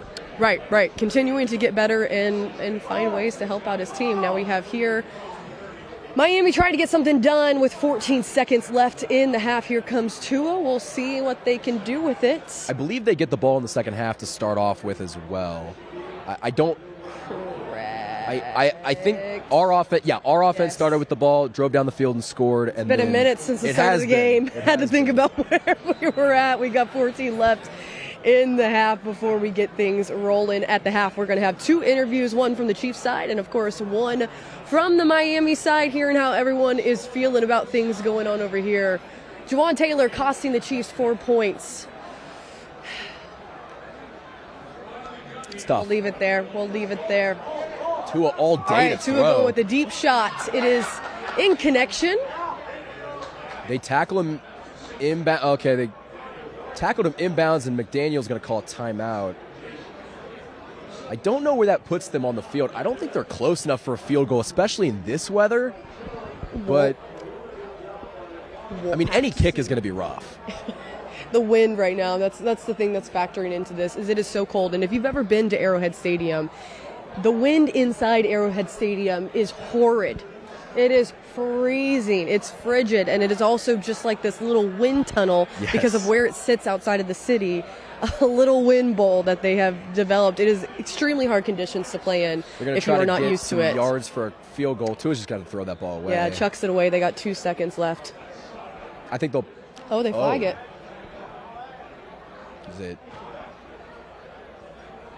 Have to see what the call is here. Again, guys, at the half, we're going to have some interviews. They're going to get holding on Miami. TD Finn's coming on first for us from the Miami side.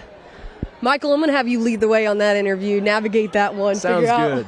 We'll see what we got going. We'll see what TD's saying going into halftime. Right. With his Miami Dolphins trailing. There you go. 16-7.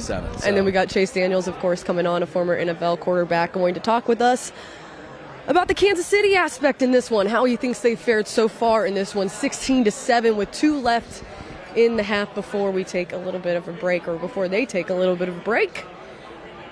And we roll on. Let us know where you're watching. Let us know what the temperature is there. Let us know what you're thinking about the first half performance out of Kansas City and Miami. We want your comments. We want your thoughts. Deep ball going from Tua, looking deep, trying to connect, and it is a no-go. Almost another interception by Mike Edwards, too. Mike Edwards all around it. All right, that is the half. 16-7. Mahomes is now going into the tunnel, receiving the second half kickoff. Yes, you got Miami receiving, so they will start back with the ball when we come back on. But we're going to kick things off. We got our first interview coming up. With TD Fins. With TD Fins. He's going to tell us how he feels about Miami, what he thinks is going on, and he is now joining us. All right, Mr. Fins. I know it's not the sight that you wanted to see, and I'm going to let Michael take this one over, but just initial reaction to the Dolphins being down in the first half. I got to be honest with you. We're in it. We're still in the game. A lot of things have gone our way so far. I will say that. I'm a little shocked. Our offense just is not. We're not moving the ball. We're not doing very well but we still have a second half of football. We get the ball cut a half. The Chiefs have been giving us every bit of life. They've dropped several passes. They've missed huge touchdown opportunities. And, the refs, they've missed a lot of calls too. But we're not complaining on our side about it because they've allowed us to still be in this game. Unfortunately, right now, it is a two-possession game.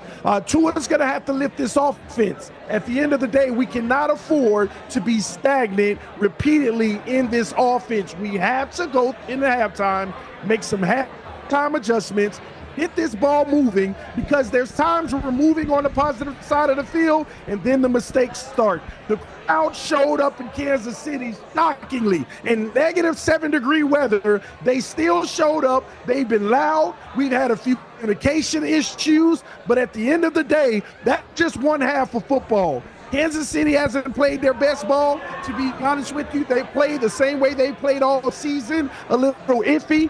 But unfortunately, Miami Dolphins, we haven't been here to take advantage of those opportunities, playing the way we played in the second half of the season. Right now, the Chiefs are owning us, but the second half, look for the Dolphins to turn it around. Look for us to get the offense moving. Look for Waddle to get into it. Look for Tyreek to get into it. And Patrick Mahomes and Travis Kelce and Taylor Swift, their season will be over. That's what we're looking for. Bring in the passion. Okay, TD, enough. Why don't we get the TD prediction video going into this game? I think you were singing a different tune. It's not too late. Let's hear it. But listen, Dolphins versus Chiefs. Let me be clear with y'all, okay? Oh, boy. Oh, man. Everybody's going to pick the Chiefs. I already know everybody's going to pick the Chiefs, and you're wrong. I got the Dolphins. You might as well put it up now. Let me tell you why. It's going to happen. The Chiefs ain't been no good team this year. They've been one of the bad teams this year. Everybody talks about the Dolphins can't beat a great opponent. I mean, the only good opponent they beat were the Cowboys. They can't beat a great opponent. Have you looked at the Chiefs' schedule? They have only beating one playoff team this year. Now that playoff team was that playoff team? Who was the playoff team, TD? I may need you to remind me. You set yourself up. Listen, it may have the been team that the us. Chiefs beat? Yeah, they beat us, okay? But at the end of the day, we messed that game up. The Chiefs didn't win. We lost it, okay? But listen, at the end of the day, you can sit all high and mighty all you want. At the end of the day, there's two half football, and you two are about to witness on this field in the second half. All right. It's crazy how every time the Dolphins lose, that something always goes wrong. Something it just never ended up working out. But no, TD, I have a question for you. What do you think about Tua in the first half? Because we know that he struggles in cold weather. But all things considered, why would Mike McDaniel, let him throw the ball so much in the first half when you know that he struggles in the cold? Oh, you're right. He does struggle in the cold. He's 0-4 in the cold, and you're right. He's struggling right now. But I have to put this on Mike McDaniel. You have to go to the young fella and say, this is what we've been working hard for. This is everything that we've put together. We've turned your career around to a certain extent, but we have to have this moment, Tua. We have to pick it up. We have to carry our team. And the reason why he is leaning on Tua is because the Kansas City Chiefs, they're actually shutting the run game down. Let's just be honest here. They're doing a great job with the run defense. They're creating a lot of third and longs. And right now, this game is going to be ran throwing the ball. And Patrick Mahomes, I think that Andy Reid and Patrick Mahomes, they're skewing us a little bit. A lot of people thought coming into this game, run. But Patrick Mahomes has already thrown the ball 26 times. And he's basically saying, the conditions aren't an issue passing. Now, they're dropping a lot of passes, but at the same token, I think Mike McDaniel sees that. They're trying to go back and forth, and we're losing that battle right now. We got to run the ball better, but Tua's going to have to make some big plays and have that moment. Will he have it? It's all on him. This is what his career is coming down to, is how is he going to react in moments like this. TD, before we get you out of here, can we get a final score prediction? Final score prediction, 31-24. 23, Miami. Ooh. That was my 31. prediction all along.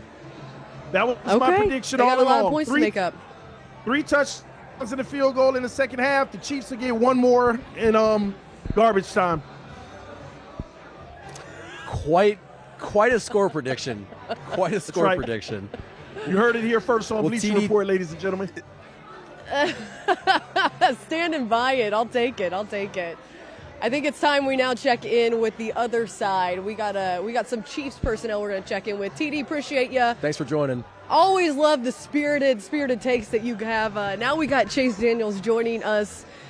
This is good old Chase Daniels. You might know him. You might have heard of him. He's a 14-year NFL veteran. Also played with Kansas City. He's got a lot to tell us. But Chase, appreciate you being on. Let us know first half thoughts. It's a frigid game out there. What were you seeing out of KC?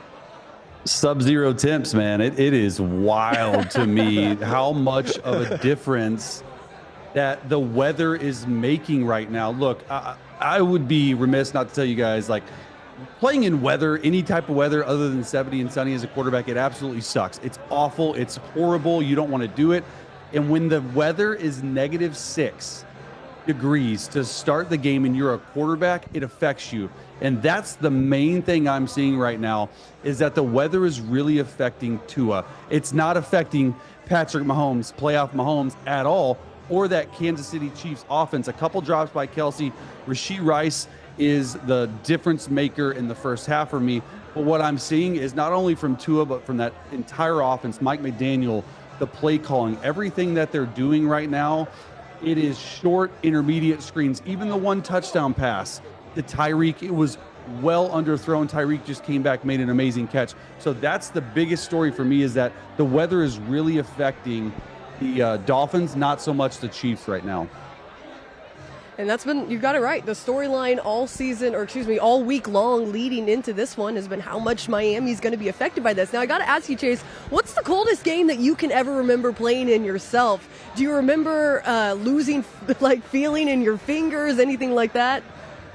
Oh, absolutely, man. I went to the University of Missouri for 4 years, played there, and then played with KC for 3, so 7 years in the Midwest cold weather, and Chicago for 2. So 9 years of my career was in cold weather. But I think the coldest game ever, and we got absolutely spanked by Oklahoma in the 2008 Big 12 championship game. That game was so cold. I mean, it was like the teens, like 13, 14, 15. Okay, it's 30 degrees colder real field temp than that right now on that field. Like, you guys in Arizona, I'm in sunny San Diego. I'm glad I'm not at that stadium right now.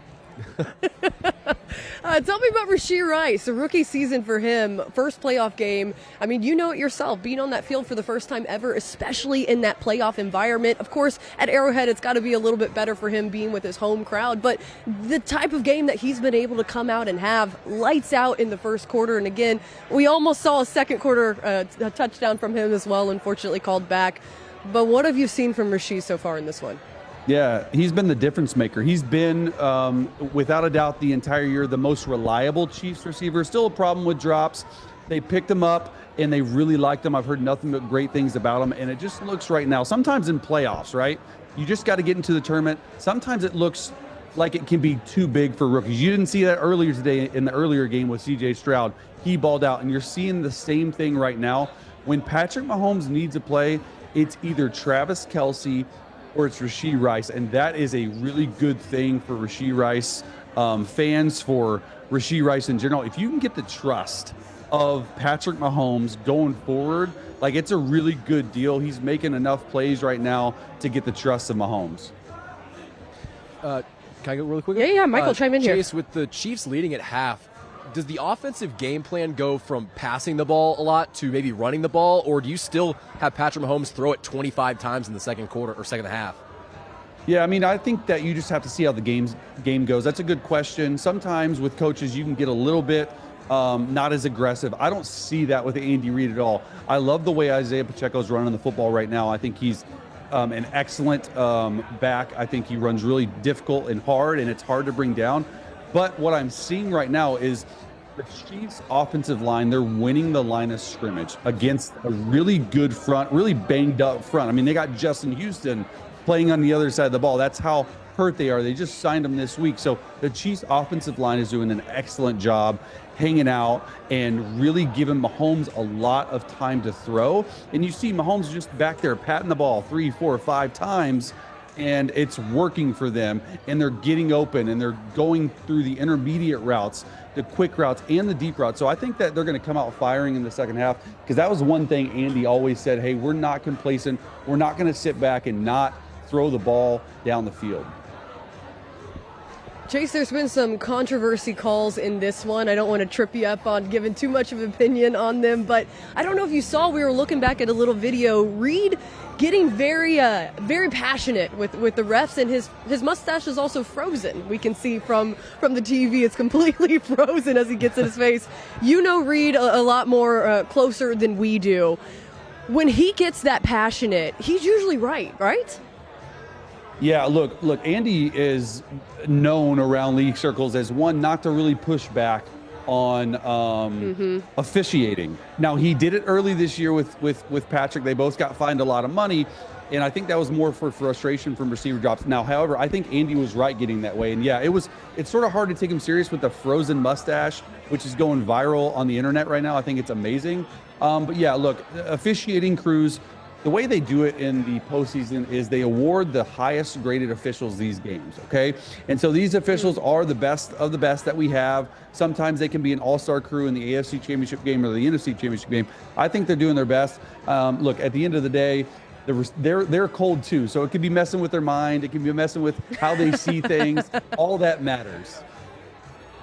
And my final question for you really quickly, I keep mentioning how frozen that football must be. You played in this weather. What's it like trying to gather the snap, and not only gather the snap, but try to complete that pass? Right.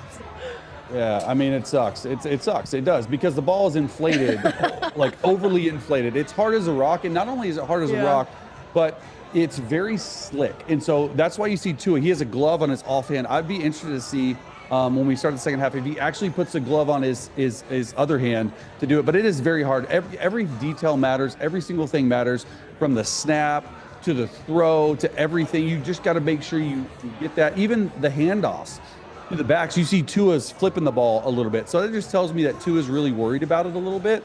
It'll be interesting to see if they can overcome that in the second half. Well, Chase, we appreciate your expertise. Stay warm in sunny San Diego. The temperature continues to drop out at Arrowhead Stadium. As always, appreciate you being on. Thank you. Thanks, guys. All right, guys, Kansas City is still leading. Nothing happened so far because the second half hasn't started. So I don't know why I let it in like that. Kansas City's still leading, if you didn't know.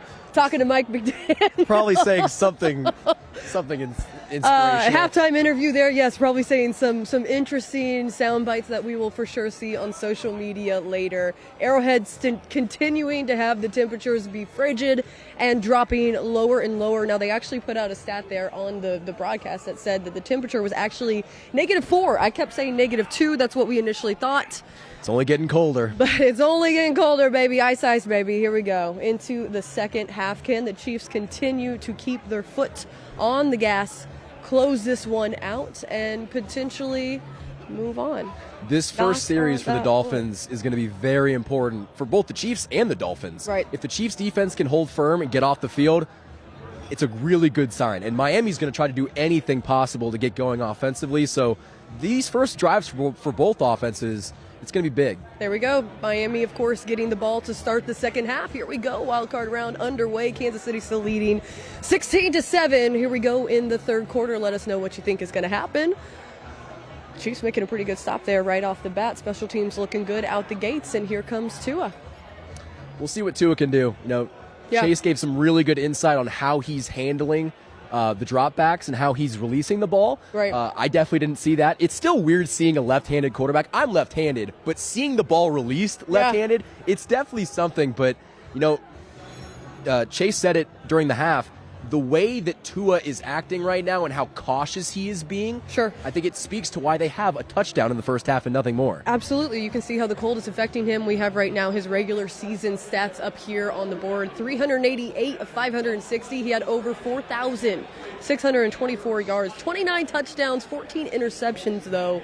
Ending, though, with over 100 on that rating, so 101.1 passer rating.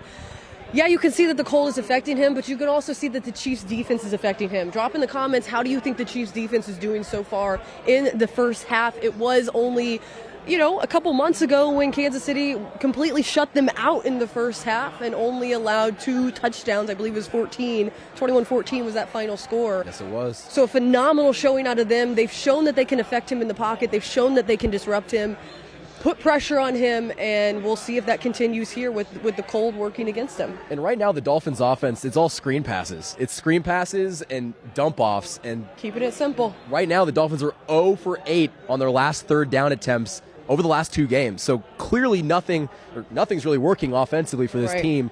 And it's kind of dating back to that Bills game, a game that they should have won. Right. They didn't. Right. And we see here in the comments people saying Miami's trying to get anything going, anything rolling. And this is a really big position for the Chiefs defense to be in. This is a huge stop if they're able to slow down pretty much any momentum that the Dolphins could come out of the second half with. This is probably where they had those conversations of we've got to lock in and get it done. We see Tua. He's going to get dropped, though. Taking care of it on his own. Nick Bolton there with a pretty physical tackle there. I think that's going to force Miami to punt. So the Chiefs defense stands firm to open up the second half. And that's what you want to see. You want to see them set the tone right off the bat like they did in the first half again. And that's something that we've been able to, as Chiefs fans, relax in, knowing that the defense, which has usually been the unit that you have to worry about for the Kansas City team as a whole, is now, being stout all the way through this entire season, only getting better as they go here into the playoffs. Now the Chiefs receiving the punt and going to come onto the field. And Richie James caught the punt. Richie James, again, every time I see 17, I always think McCold Hardman, and I'm so glad I'm not the one calling this because I continue to mess that one up. Richie James. It's still very odd. It is. Seeing somebody other than Mecole wear 17. And then especially the way that he came back halfway through the season. The number's already taken by James, so of course he goes with 12. Talk about the drop passes. We were talking with Chase Daniels, a former quarterback in the NFL. He was there for 14 years. He has a lot of experience, a Mizzou grad. Also, played in Kansas City, so he understands the cold weather that the Midwest brings us. Talk about what Chase said about how much this can affect playing with the ball. Not to pat myself on the back, but I did also say that ball was going to be slick, and that's exactly what Chase Daniels said. The ball is like, it's frozen and it's slick, and so the Chiefs are dropping the ball, but all things considered, they're catching the ball better than I thought they would. Again, I'm going to knock on wood. I'm knocking on wood, but I'm really happy with how the Chiefs have performed offensively, and given these conditions, you know what it was going into the game. Right. And the offensive game plan didn't change at all. They're going to throw the ball, and that's how Andy Reid's going to go down. I agree with you on that. They pleasantly surprised me. The first throw, of course, to Travis Kelce being an overthrow and a drop was disappointing to see, but then they locked it in. There you and go. Here we go. Another impressive catch. That's from the Noah Gray. Noah Gray was a guy that you were talking about, was an essential part of that win. The leading receiver, I believe. Back in week 9, he was their leading receiver. He didn't have a great game. He only had like 34 receiving yards, but Noah Gray this season has become a really reliable pass-catching option for this offense. In a big game like this, you don't often see your second or even third tight end get involved, and he's just been so good at catching the football. Really good catch there to hold on to it. Absolutely a great addition that the Chiefs have been able to utilize, and dare I say it, you don't want to talk about Travis Kelce getting older, but it's the facts. He is. This might be a good guy to, those are way too big of shoes to fill, but a good guy who could help make up some of that production stepping in. We have an update on Andy Reid's mustache, which we did ask Chase Daniels about. Let's take a look at that. It was frozen as he was laying into the referees in the second quarter. It is even more frozen. I believe we have a mustachicle, if that's what you want to call it. That's got to be so uncomfortable. Icicle hanging off of Andy Reid's mustache right there. That is terrible. It is freezing temperatures, negatives in Kansas City right now. The wind chill is terrible as well. Another catch by 87. I don't think he got down. Yeah. Wait, they gave him the first? They're going to give him the first. He ended up lying on the back of the Dolphins defensive back, getting up and getting across the first down marker for the first down. That's really great awareness. Noah Gray looks better than Travis Swift. We talked about it a little earlier. The Travis Swift comments. Let the man be. He's just trying to find love. Let the man be. Let him just. But this is really instinctual by Travis Kelce just to know that he wasn't down and get up and keep going. And get the first down. Moves the chains for this offense. He's got 88 yards. His regular season stats, he had 121 targets, catching 93 of those for 984 yards, again falling short of that 8th consecutive 1,000-yard season. But if we could take a look, I think Travis Kelce is nearing the DraftKings prop bets. Let's pull those up again. I think he might have just got the over with that. And for those of you just joining us, we are not in Kansas City. That's why we're dressed in some light jackets. We are out in Scottsdale, Arizona. We are at DraftKings Sportsbet. And make it another prop bet that hit. Travis Kelce's got 68 receiving yards. The over-under was set at 56.5. So far, early into the second half, Rashee Rice and Travis Kelce both hit their prop bet. And Isaiah Pacheco is 5.5 yards away. Close to it. Someone's saying Andy Reid's mustache is going into the Hall of Fame. I agree with you. The Andy Reid mustache going into the Hall of Fame with him. Is Rice getting up pretty slow? Tell you what. Don't like to see that. Rashee Rice is limping on the sideline right now after... I mean, just think about every time you get hit. Yeah, you don't want to get hit. Now he's going down on one knee. We're gonna take a little bit of a... probably breather from game action here right now as they come out to attend. That's just got to feel like you're falling on concrete. It's that frozen. It is that cold. You hate to see that. It's definitely disappointing because we were talking with players earlier, and when you hear their interviews from the locker room and from the podium this week, you know how it feels to get hit in that kind of a cold. It's even, you don't want to get hit. You want to avoid it at all costs. It's extremely painful. Already getting hit by a 300-pound man or someone else, and it looks like he just landed perfectly on that kneecap.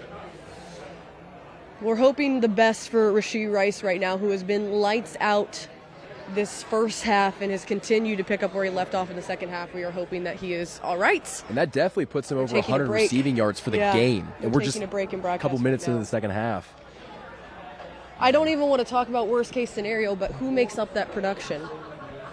I mean, if it's not Travis Kelce, I would say Isaiah Pacheco, but even he is kind of slowed down from the beginning. Dare I say Noah Gray? I think a combination of Noah Gray, Travis Kelce, and Isaiah Pacheco, I think could continue to get this done for Kansas City. The biggest thing is they cannot fall behind in this second half. It cannot be like it was over across the pond in Germany when they weren't able to put up any points in the second half. Kansas City has to come out and continue to do what they did in the first half. We've seen them continue to have great second halves this entire season, but those second halves also weren't led by a wonderful first half. So hopefully we see Kansas City be able to make up for that lack of production if Rashee Rice does not return to the game. And who knows, maybe there's an unsung hero. Maybe it is a Marquez Valdez-Scantling. Maybe it's a Mecole Hardman who had opportunities in this game to make an impact and hasn't done anything. But you know, Mahomes has been trying to spread the ball. It just happens that the guys that are producing have been the reliable ones, like Rashee Rice and Travis Kelce. But you know, maybe Mecole Hardman is thrust into a bigger role because Rashee Rice is no longer playing. I think you nailed it there, Michael. I think that's a good way to look at it, and maybe this is the time where he steps up. And it's been tough for him a little on and off, and it was in that Chargers game. We saw some mistakes, but we also saw him be able to just be the old Mecole that we saw in the beginning of his career with Kansas City. So maybe we'll see that. We saw people in the comments saying Rashee Rice is the reason that the Chiefs are up right now, and I think you're absolutely right. When you look at it, he's the opening drive, being able to get it going, and the touchdown that got called back should have been a touchdown for Rashee Rice as well. So yeah, definitely tough to see. There's some things that you would obviously like to have back, like the penalties and the drops and even the no calls. But at the end of the day, you can't really stick on that or you're going to lose the football game. Right now, the Chiefs, they're up 16-7. They're in a great position. They've got the ball. They're driving. Right. You got to put the pass behind you because if you keep that in the front of your mind, it's going to lead to more mistakes. And right now, this Chiefs team cannot afford any more mistakes. We have a few injury updates right now from Kansas City. So this is by Nate Taylor. He works with The Athletic. So he is actually at the game right now, sitting in the press box. He said that he did walk off on the field on his own after that play. So that's Rashee Rice. He walked himself off on his own. Now this is coming out from... Strong run from Pacheco. Sorry for... Oh, wow. No, you're fine. All right, Pacheco driving, continuing to drive. Now they call it dead. They say that. I think they blew us. Oh, was that was Clyde? We were wrong. Okay, that was Clyde who was carrying the ball there. But we also have an injury update. Derek Nottie, I believe, being ruled out. Of course, right as I click that up, it's a little cold out here. I shouldn't even say it's cold because I know I'm going to get roasted over that. It's like 50 degrees. It's not that cold. But saying that Derek Nottie was ruled out. That was an injury update coming from Kansas City. We'll get you a few more updates here as we wait to find out what happened with Rashee Rice. But Rashee Rice on his own, walking out. That's good to know. Walking out on his own. We'll have to see if we get an injury update from the Chiefs official Twitter here shortly. I'll be checking to see. But Clyde with the strong drive there. Was it Clyde who originally? Because I was looking down at my phone when that happened. And the refs let that go on a lot longer than I thought they would. He got a lot of yards after the initial hit, and he kind of got pushed about 5 yards. With that rush, though, the Chiefs actually eclipsed 100 rushing yards for the game, and we're just a couple minutes into the second half. So really good to see. You're throwing the ball well. Right. You're running the ball effectively as well. And to see guys like Clyde produce as well, you really love to see guys step up, especially when Rashee Rice gets hurt or other players might not be producing at the highest level. All right, so right now we have an update from Kansas City. They said Derek Nottie has been ruled out. He's the defensive tackle, of course, for KC. He is out with an elbow injury. Cam Jones is questionable to return with a chest injury. Right now we're waiting on a little more on Rashee Rice. We see people, though, on the screen here just bundled up in Kansas City. It is so cold. You can see Kauffman Stadium, which is the Royals Stadium where the Kansas City Royals play. It's just right across the parking lot. They share the actual same complex, the Truman Sports Complex out in Kansas City. And you can see it's completely covered in snow, the diamond out there. Mahomes on the field now, passing to Travis Kelce, who stiff arms. Oh, he gets decked, though.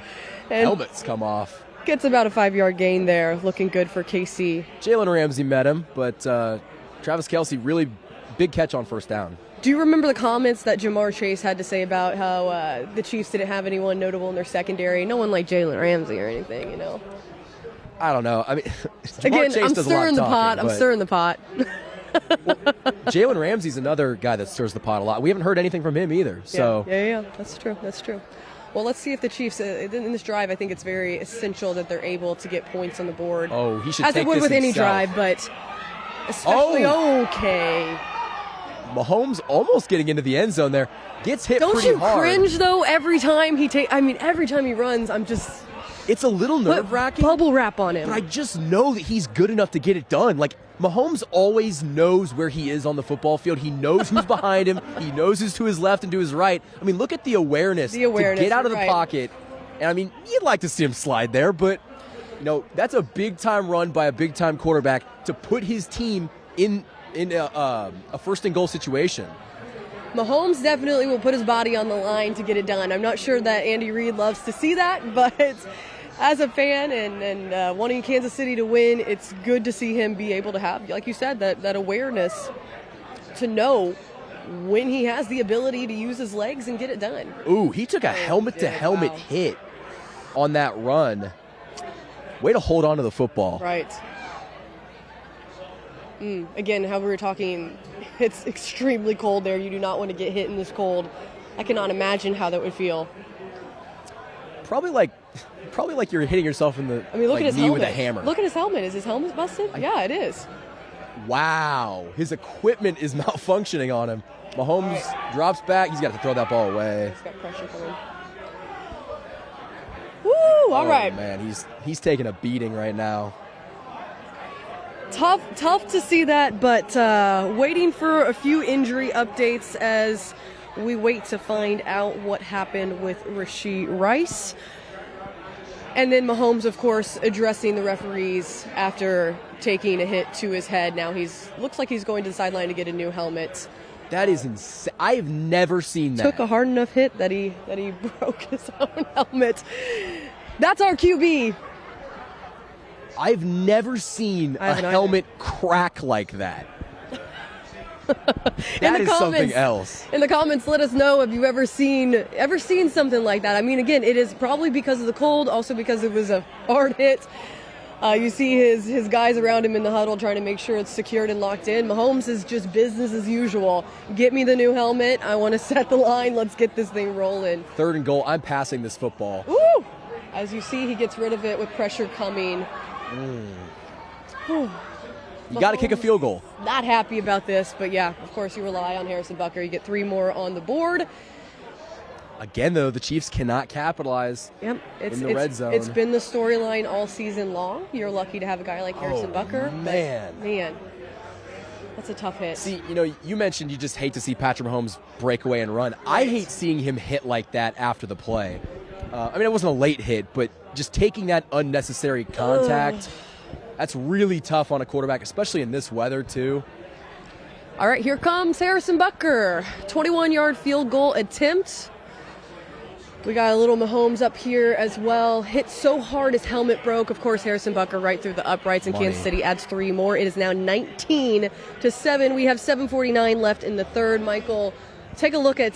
Did you take a look at the screen? the helmet break. It was a tweet about how hard he got hit that his helmet broke. I would love to see if we could possibly do that. We could see where it broke. Oh, yes, we can. There you go, right there. That is insane. Helmets are frozen. Yeah, people putting that in the comments. I mean. It's kind of like if you put an object in dry ice and then drop it. Yeah.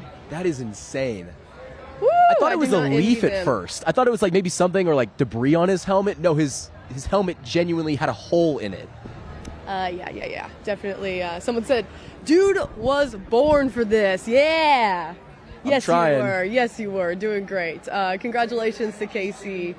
Well, hopefully they can finish this one out and get the win. But yeah, definitely tough to see Mahomes get hit in any way. But again, he's business as usual. He gets cracked in the head. He walks off to the sideline. He says, "Get me a new helmet." Gets his new helmet. Goes right back in. You see his huddle actually trying to adjust the helmet on him because it wasn't even adjusted, and he's trying to call the play and get this thing rolling. Not obviously what they wanted to end up with. You want 6 in a position like that in the red zone, but they end up with 3. Harrison Butker being solid today again.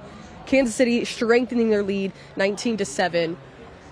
Do you feel a little better now? I do feel better because you're also a field goal away from going up by 2 scores. Right, and that's where it lies. Which is the important thing. You'd obviously like to score there, but in a game like this, it sucks that they couldn't capitalize. It kind of seems like the same problems that we've seen all year have been following this team, but the defense has been so good, and the elements have definitely helped this Chiefs team. Yeah. But right now, to be up 19-7, as a Chiefs fan, you cannot complain because they're, another field goal away from being up by 2 scores. And in this atmosphere, with the game winding down, that's a lot of pressure on a Miami quarterback to go down the field and score multiple touchdowns. Someone saying it, Messi_Marv saying he's going to be a Masoa tomorrow. And I agree with you, yes. It's going to be probably a good old headache. It's not going to feel well. Also, Chase Daniels, who joined us at the halftime, tweeting out, Mahomes' helmet, the worst nightmare for a helmet company / maker. You don't want to see your helmet get broken on national broadcast, or on Peacock while a playoff game is going on. A playoff game is on the line. So it's frigid temperatures. We know that plays into it. But go ahead and drop in the comments. Tell us how you guys are feeling about 19-7, the red zone issues, not being able to get 6, but having to settle for 3. Do you feel confident that Kansas City will continue to pick away at this and to continue to build their lead and not allow Miami to come back into this one? Let us know your thoughts. Michael. If you're a Chiefs fan, you got to feel great. Yeah. If you're a Dolphins fan, you probably don't feel that good, but at the same time, like TD said. TD was solid. I was expecting a much different TD I was fans. expecting him to kind of recant some of the stuff he said, but he stood by it. He said 31. He said Miami will find 31 points by the end of this game. Well, they're trying to find 7 right now, and we'll see if they can do that. This Chiefs defense has been so good, and they're showing on the broadcast he's had 2.77 seconds time to throw in this game, which is the longest in a game this season. He's had a lot of time to throw. I don't think that's because the Chiefs' pass rush has been bad. I just think it's because their offensive line's been really good. I also think disrupting his timing is such a point to drive home for this defense, and they're able to continue to disrupt him, bring that pressure. I think that's going to be a key for this game, on top of the weather being terrible and the conditions being terrible, being able to play to his weakness. And here we have it again, a little bit of momentum. If Miami can get this thing rolling, we'll have to see what they can do. But Mahomes there adjusting his helmet over on the sideline. Those capes, the coats that they wear, I feel like it could house 5 people in those coats. Absolutely. I mean, it basically has to. They're huge. Like, you got like 4 or 5 people under those coats. Absolutely. I mean, and the bench is warm too, but even in this weather, I'm good. I wouldn't want to be out there. Oh, I wouldn't either. But if I was, I'm going to have one of those coats. They do not sell them online. I have looked a lot of places. That'd probably be an expensive coat as well. I'm sure it'd be a crazy amount. But the coats are looking cool. Someone's saying that Pacheco needs a touchdown. Yes, he does. We are with you on that. I think if we could check the DraftKings prop bets, Pacheco should be getting close to hitting that over. He was close in the first half. Kind of hasn't had much of a second half so far. But I know we've had 2, almost 3 of the prop bets hit so far. Right now we got a stat coming out saying Butker's 4 field goals are a Chiefs playoff record. His career record is 6 field goals when he had 2 weeks ago against the Bengals. So right now, Pacheco is still 5.5 yards away from hitting the over, and Mahomes still eluding, still trying to get that over on the passing yards. I think he will probably hit that by the end of the game. I would hope so, but that's a big number for I feel coming much into this more game confident with Pacheco getting the over, especially because as you get into the fourth quarter, they're going to run the ball more to milk the clock. Right. So I definitely would feel confident about Pacheco. Mahomes, he maybe has a big play here or there, but it's going to be tough for him to hit that. Again, talking about Harrison Butker, 4 field goals in this one. It's a Chiefs playoff record. His career record is the 6 field goals that he had 2 weeks ago against the Bengals. I guess he got plenty of practice before rolling into this one. Still no update on Rashee Rice, though. We're still waiting for an update on Rashee Rice. I haven't been able to see from the sidelines, of course, as much to see if he is out there. But the Dolphins went for it on 4th, and they got it. Wow, the Chiefs have 17 first downs in this game to the Dolphins 6. I wonder what the time of possession is as well. In the first half, I know the Chiefs had more. I think they used 15 to the Dolphins, but even then, it's changed a lot since. Right, exactly. All right, so here's the biggest question. Can the Chiefs defense continue to hold? Here is where it's really going to change. If they can get another touchdown, if Miami can get on the board, then that changes the dynamics of how everyone feels about this game right now. However, if the defense can come up with a big stop and get their offense back on the field, we see Chiefs get to the red zone or get past the red zone, whatever it might be, another additional 3 or 6.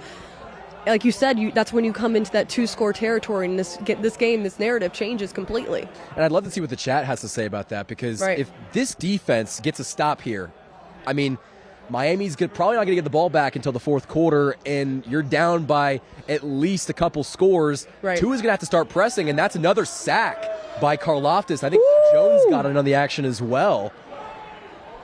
That is Chris Jones with 10.5 sacks on the regular season coming into this game, and we all watched it. We all got to see him get that $1.25 million sack.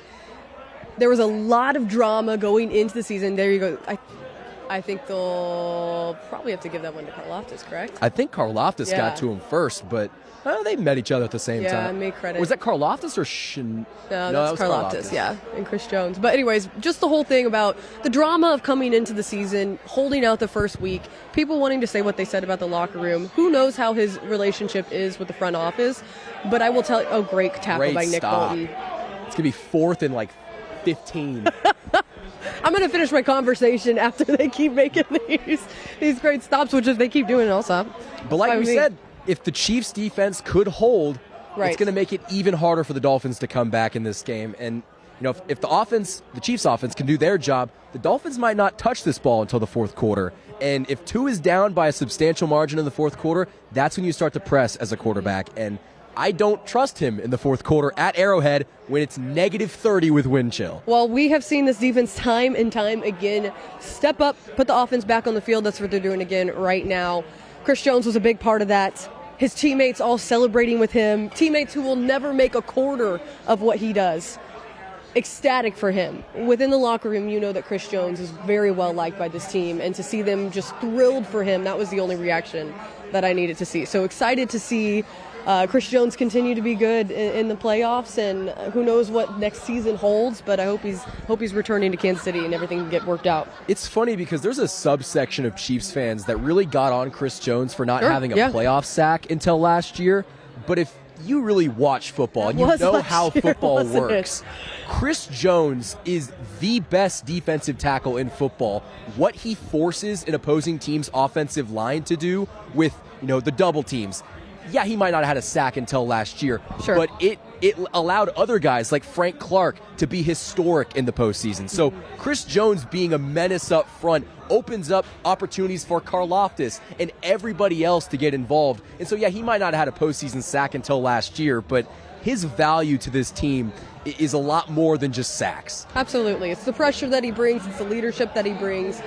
On the broadcast, they were bringing up the fact of what's going to lie ahead. We know that Houston is now moving on after taking down Cleveland today. They are going to see the one-seeded Baltimore Ravens. Now, of course, the winner of this game will go on to see the winner of the Buffalo Bills and the Steelers. That game, of course, being moved due to weather to Monday, so they will not know their fate until Monday. And if you're looking at those two teams, if Kansas City moves on, Michael, tell me, who do you rather see? Now, I mean, yes, storylines and all that goes into it, but overall, what's the better matchup between which two teams? If Kansas City advances over Miami, between Buffalo and the Steelers, of course. Yes. Of course, you want to see the Steelers, but yes, most likely going see Buffalo. We'll assume that Buffalo's going to get it done. So let's assume that Buffalo is the team that Kansas City will meet up with. How do you like that matchup? I like it. Now, Buffalo's a hot football team, but similarly to the Chiefs, it's kind of anybody's ball game. And that's kind of how I felt about this game going into it, that everybody else in the AFC besides Baltimore has been so inconsistent this season that it's going to be anybody's ball game. And so, yeah, Buffalo beat Kansas City earlier in the season, but I like the Chiefs' chances. I know Buffalo's good and they can run the football with James Cook, but I really like the Chiefs' odds in that game. It's going to be tougher. They have to go to Buffalo. That's Mahomes' first road game in the playoffs. But anybody saying the Chiefs could not win that game in Buffalo, I don't think that's a really good indication of what this team is. And I think maybe let's get your opinion here in the comments. Tell us, do you think it's plausible if Kansas City moves on and beats Miami that they can win a game on the road in Buffalo? Like you mentioned, this will be the first playoff road game in the Patrick Mahomes era. It's been a long time since he's been away from Arrowhead, of course, with the exception of those Super Bowl games at those neutral sites. So Patrick Mahomes has never played a game on the road during the playoffs with the exception of the neutral Super Bowl games. They're showing right now the cracked helmet. But let us know in the comments how you think the Chiefs would fare if they make it out of here. And if they play Buffalo. And if they play Buffalo, right? It's filler. We're doing a lot of ifs, ands, and buts. But I think it's a safe assumption, though. I mean, hey, I'm all about Steelers make the upset. Oh, bring it here. I love it. Mahomes going deep, and he can't complete that. Oh, do we have a little pass interference on Eli Apple? Mahomes' helmet. Mahomes isn't. A lot of people comment about Mahomes' helmet. Oh, roughing the passer. Okay. All right. So not the PI that we were looking for, but still, that's gonna help the Chiefs. That again was looking like a very frustrating McCall Hardman situation. Before I saw the yellow little flag come up, I was a little bit worried. I don't know if it's Patrick Mahomes underthrowing him, right. Which that seems to be not plausible, but Mecole Hardman has been, a target of Mahomes in the past that, hasn't really, done a great job of coming back to the football and running the correct route. So I don't know if it's Mecole Hardman's fault or Mahomes just missed him, but he goes right to Justin Watson for the catch. Good to see the Chiefs moving the chains. So it is 19-7, 2:08 left in the third quarter. At the end of the third quarter, make sure you stick around with us. We're going to have some betting guys. Okay. Betting guys. That's what we're going to call them. Come on and join us and tell us about some things going on in the Kansas City betting world and give us some insights. That would not be my expertise or Michael's as well. We're going to get the professionals but here. We're going to bring you the Bleacher Report betting professionals to tell you what's going on, what to look out for. Here we go. Oh, is this going on right now inside? This is the torture bet. Ooh, has to eat 144 pizza rolls. I pray for his stomach. That sounds like an eventful evening. God bless you. Betting, guys, 144 pizza rolls on Mahomes' longest rush, 12.5. Yeah, this Why is a torture on earth bet. would you bet guys the under?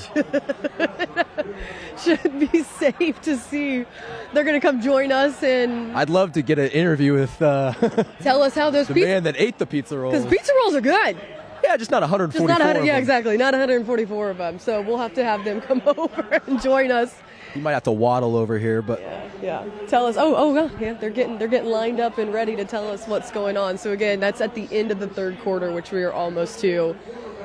Kansas City still leading in this one. Trying to find an opening. This is here. a big third down. 7, 1 minute left. 3rd and 5. Tua is on the sideline. Tua bundled on the sideline, completely covered, trying to stay warm. This Mahomes dropping back, finding a wide open Richie James, picking up the first down. Looking good. So we're going to have these guys join us at the end of the third quarter here in about 45 seconds. They'll be popping on with us. Whew. All right, guys. Freezing. If you're the Chilly. Chiefs, you've got to convert this Yeah, third down. exactly. This is big. This is a big point right here, but I believe we have the guys who are now joining us. The man, the myth, and the legend who ate. How's your tummy? Well, I haven't ate them yet. Oh, you haven't done it yet. Oh. So we had a little video pulled up and we saw the torture bet of 144 pizza rolls. I would love to understand why and how. Well, there's a bar here actually in Arizona that does food challenges, and they are like famous for their pizza roll one. But they, for lack of a better term, to put it nicely, we're not willing to work with our timing on needing to eat the pizza roll. Yeah. And so we were like, instead of paying you guys to eat the pizza rolls, we're just going to go to We'll go the get 'em. store and get them for $7. Okay. So that's what we did. They're back in our hotel after this game. I will unfortunately have to try and eat 144 pizza rolls. You will, yeah. I was about to ask, did you guys know who lost? I'm like kind of hungry, so it's like I'm optimistic. How confident are you that you can get it done? I don't think I can do it, but I think I can give it one hell of a try. Do you think you can get half of it? Yeah. Have you guys looked at? I mean, have you looked at the macros? Do you know how many calories? That's probably better. Have you? Look at this. It's one of This those is things- beautiful. There it is. That's there how it many is. pizza rolls you're gonna have to shove Pizza down. roll challenge. it's almost torture like bet. the First comment. Time to start eating, baby. Oh my gosh! Yeah, it's one of those things. You're gonna heat all those up in Might your as well just hotel too. blend them We up have, at this we have point. kitchenettes. It's actually really nice. That's gonna be a busy microwave in there. It is. Yeah. Yeah, it'll be. Not my room. I feel good. Not my room. Not my problem. At the end of the day, man, it's like I've eaten far worse, and I've you know what I mean, like pizza rolls. I like pizza rolls. Now explain to us what was the bet? What did you? It was Mahomes over under 12.5 yards longest rush. And as you guys, I'm sure, saw, he broke off like a 25-yard And run. He wasn't running the entire time too. I was starting to feel good, and then all hell broke loose. Yeah. And I'll say this: I was watching. Mike McDaniel was like about to call timeout and didn't. And then, of course, he broke. Oh, off. come on, dude. You just got beat. It is what it is. I mean, I know it is what it is, but Mike McDaniel almost saved me. Is what I'm trying. He's like, he almost saved. But then he ran 13 yards on another rush. I was gonna say, there's a lot of time left. Butterfly effect. You never know how the game changes. You never know. We never will know. What will the butterfly effect be of eating 144 pizza Yeah, rolls? about to Dude, say. hopefully not the toilet getting clogged in my hotel room. Yeah, your morning tomorrow is gonna be booked. Yeah. You're booked tomorrow. You're from Kansas City. You're actually I live in Lawrence. a Kansas Jayhawk, Yes, right? I am. Going to school there. Michael as well. I'm a proud Kansas Jayhawk, man, and I mean, I'm not a Chiefs fan. I'm not a fan of any NFL team. I'm a Okay. fan of whoever I bet on that week. Okay. And I'll say every year in the playoffs, it becomes the Chiefs. Like, I bet on the Chiefs every year because I think Mahomes is the best quarterback of all time. And that's kind of where I'm at, but I'm not a Chiefs guy. So Okay, not a Chiefs guy, but a pizza guy. So Yes. 144 of these are going down tonight, and who's going to film? Who's going to Well, judge? we'll have a Who's going to make stand. sure he eats all of them? I Like mean, are you guys coworkers. checking? Oh, I feel yeah. sick. Well, I'm gonna have a regular slice of pizza because I actually am getting kind of hungry. You know what I mean? But I don't gotta eat 144. Yeah. So We'll have TikTok live, we'll have IG live going. We'll have a regular phone just recording. It'll be, Oh my gosh. It'll be cinema, I hope. Can we throw that graphic back up there of the pizza rolls, them grabbing all the pizza rolls in the grocery? You got that here today, correct? Bought it You last went night, yeah. okay, Yeah, last night, and you're heating them up today, and you will be eating. There you go. 144. That definitely hits his over. I think that hits his over. Pizza roll. There you go. Touchdown. Do not call this back. All right, these are the Bleacher Report betting guys giving us all the information on the pizza roll torture. They're calling it back. Torture bets. Kansas City now getting underway here in the third quarter. Just started the fourth. Fourth quarter. Wow, where am I at? Where am I at? You're in pizza rolls I'm right in now. pizza roll land right now. We're in Scottsdale, Yeah. Arizona. Anyways, guys, appreciate ya. Yeah. Any other bets that we should have people looking out for? You guys are the experts. Pacheco to score a We need touchdown. Isaiah Pacheco to score. It's bad. Bad. It's Just Isaiah Pacheco. Anyway. Anyway. Okay. All right. Anyway, As long as he touchdown. throw one. Situation. Yeah. Moonwalk in there. I don't care what he does. We Just would love get to in. see him Just get moonwalk. in and But Yeah. that's all that Pacheco. matters. Yeah. All right, appreciate it. Good luck. Good luck to your stomach tonight. Good luck to you guys. Don't sleep anywhere near him. No, Don't it's be not in his room. Is there a time limit, or is it just An It's hour. supposed to be an hour. Oh, An my. hour. All right, Rasheed Rice. I All guess right. he's back in the game doing healthy. Yeah. Well, make sure you guys send us those videos. Absolutely. Actually, don't. I said it and then I probably do. regretted It'll be our it. betting. It'll Send be them to our betting. Michael. Send them to Michael. Hold on, but I just want to appreciate it. shout you guys out because obviously you guys could be doing a lot of things, but you guys are sitting out here and just braving it, man. It's not freezing. They're much more cold Listen. than Yeah, I was KC. going to say, let the record show they but both live in you guys Kansas are City. crushing. You Yeah. guys So are it's crushing. a lot warmer here. They came up to us and they're like, "Are you guys going to be cold?" And we're like, it would feel bad "I complaining appreciate about that. it. I appreciate It's the crisp. sentiment. I think that's the best way to It's describe crisp. You We guys like got it your crisp. jackets. You're all set. Keep We're all it good. crispy. Well, you guys Nice sound all sliding. set Get too Clyde with out. all those Seeing pizza Edwards rolls Hilaire is not a great idea. tonight. Well, look out for that anytime touchdown by Pacheco. Again, appreciate you guys being on. Good luck tonight. Godspeed to you, my man. Thanks for having us, guys. I appreciate it. That is. I feel sick just thinking about eating 144 pizza Ooh, rolls. that's an event. I don't think I could do that. Wow. That's going to be an experience. God bless the hotel cleaning staff that will have his room. In the Hopefully tipped extra. All right, let's look now at the update now. They say we just need an Isaiah Pacheco anytime touchdown, so let's roll those bets up there on the side and start to look at what we are needing to still get for Kansas City to hit all. I think it's just Isaiah Pacheco, right? Or no, Mahomes. Mahomes over 241 and a half, That's I right, believe. that's right. Mahomes needs. I'll tell you what, Pacheco has had A a little bit couple more. runs that get called back, so I don't know what his rushing total's at right now. Oh, here we go. Mahomes And he hit got it. Okay. So all of the prop bets minus the game total points over under is hit. And honestly, I don't think that hits. I think that's probably going to go under, and all of those bets I hit agree. relatively soon in the game. Except for our guy thinking 31 was going to be the end result for Miami. I loved his confidence. All right, got flag against the Chiefs here. Tune in back into what's going on to the game now here in the fourth. Kansas City still leading in this one, up 19-7. Did you see it going this way? Kinda. I thought it would be an ugly game. Sure. I thought they might capitalize a little bit more in the red zone. Right. But this is Kansas City Chiefs football in 2023, now 2024. So I can't say that I'm shocked, but yeah, this is the kind of ugly 19-7 cold weather game that I expected it to be. But you know, hopefully those 31 points of the Dolphins don't magically appear. I agree. 3rd and 20 now, Kansas City after that flag going against Kansas City. They are now 3rd and 20. Mahomes dropping back. He's got enough time under pressure and get rid sends of it it. away. The Chiefs are going to have to come onto the field and most likely punt this one away. 4th and 20. Flag. Was that on Houston? I think so. They might get him for roughing the passer. Okay. I don't know if that's enough to make it a first down, though. Yeah. I can't remember if that's an automatic first down or it's 15. They're going to say it's roughing the passer. Well, they're moving. Oh, no, they called it on Wilkins. And Mike McDaniels He is did. not happy. That's the thing. You know he's hot when he rips off the beanie, rips off the stocking cap. It's freezing.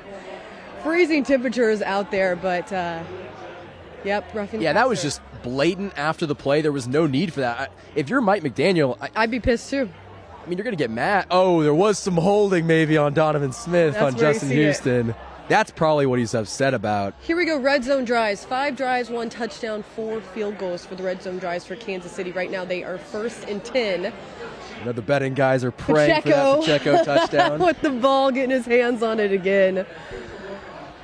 Oh, it is starting to get a little chillier out here. I'm noticing it. I'm starting to feel it. It's now 49 degrees, so I have again no reason to complain. But I will say it's getting a bit cold outside.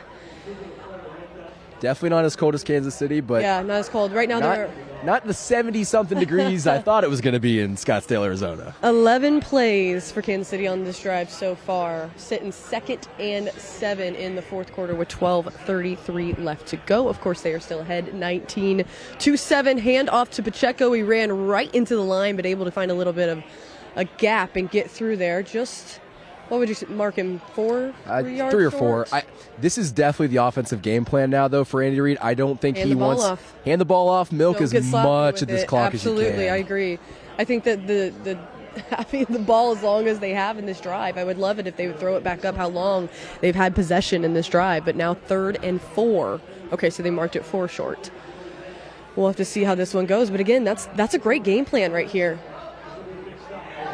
All right, we'll see. Miami has to come up with a huge stop. They actually go with the pass. They take it to... Get it? That's You got Clyde, it. right? Yes. Clyde gets the first down. Oh, you better get down, though. Okay. Woo! Now, Clyde, that's the thing that okay, as much hate as you want to come at for him, when he is needed, he has stepped up. Also, that's what he was good at in college at LSU. He was also that versatile running back who could also be a good receiver, and we continue to see him be able to do that because that's the development of a lot of those backs in the league right now. Being able to see him come up and do it when he's needed. I know he lost his starting position, but that guy has been just a permanent when they need him. It might not always be here in Kansas City, but I'm a big Clyde fan. Pacheco gets in, and the betting guys are happy. Where are they at? Where are they at? They got to run back over here. We need the betting guys. We need the betting guys. They get their anytime touchdown by Pacheco. This is what dreams are made of, ladies and gentlemen. There you go. I know they're somewhere around here yelling, but Kansas City able to score off of that one. Now, I'm scared to say that because last time I said that Rashee Rice got into the end zone, they called it back. So let's... You know, outside of the excitement of that, bet hitting, that's a huge touchdown in this game. Absolutely. That was the time when the Dolphins needed to stop, not to cut you off, but the Dolphins needed to make that stop. And now we're in territory of is it even plausible for Miami to come back from this one? You've put this game in the hands of your defense, and I think any Chiefs fan coming into this game would take that. Yep.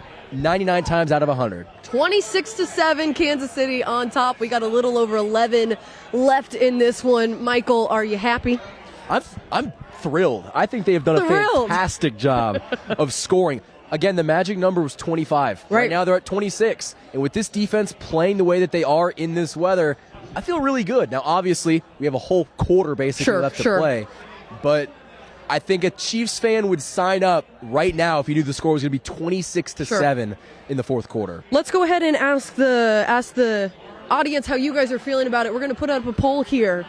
Do you think the win is locked in for Kansas City now? Give us a yes or a no. I'd almost love to hear the confidence meter as well. What's your confidence meter? That's a better way to say it. What is your confidence going into the final almost 10 minutes left in this game? Chiefs fans have seen crazy stuff happen in the playoffs, so I wouldn't be super confident, but, to be up multiple scores in the 4th quarter, I would take that. And outside of one, anomaly with Tyreek Hill beating Trent McDuffie, your defense has been spotless in this game. Right. It's been a great showing. Again, we talked about it coming into this one. The defense has been phenomenal all season long. They need to step up for this team. The offense just isn't the offense that's been in years past, and that's totally fine. You find new ways to win. This is the new identity of the Kansas City Chiefs, at least for this playoff run, and it's working for them. Absolutely. And if we could get a look at that Isaiah Pacheco touchdown. Yeah.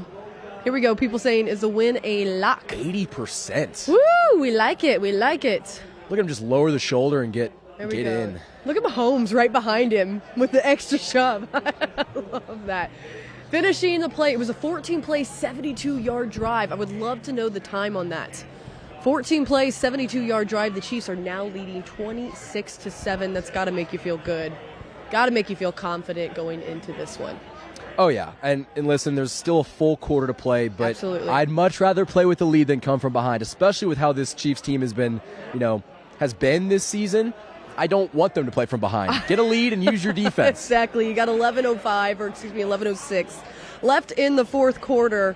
We see Isaiah Pacheco getting his anytime touchdown. That's what the betting guys wanted. Still hear him in the background. You can hear him? Yeah.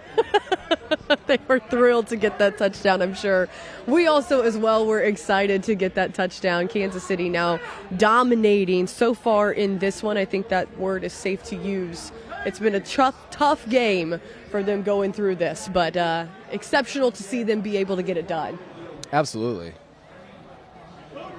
Woo! Got some Chiefs fans over here. Good to see the Chiefs fans out in Scottsdale. Come on, we got Chiefs fans. Come on over here.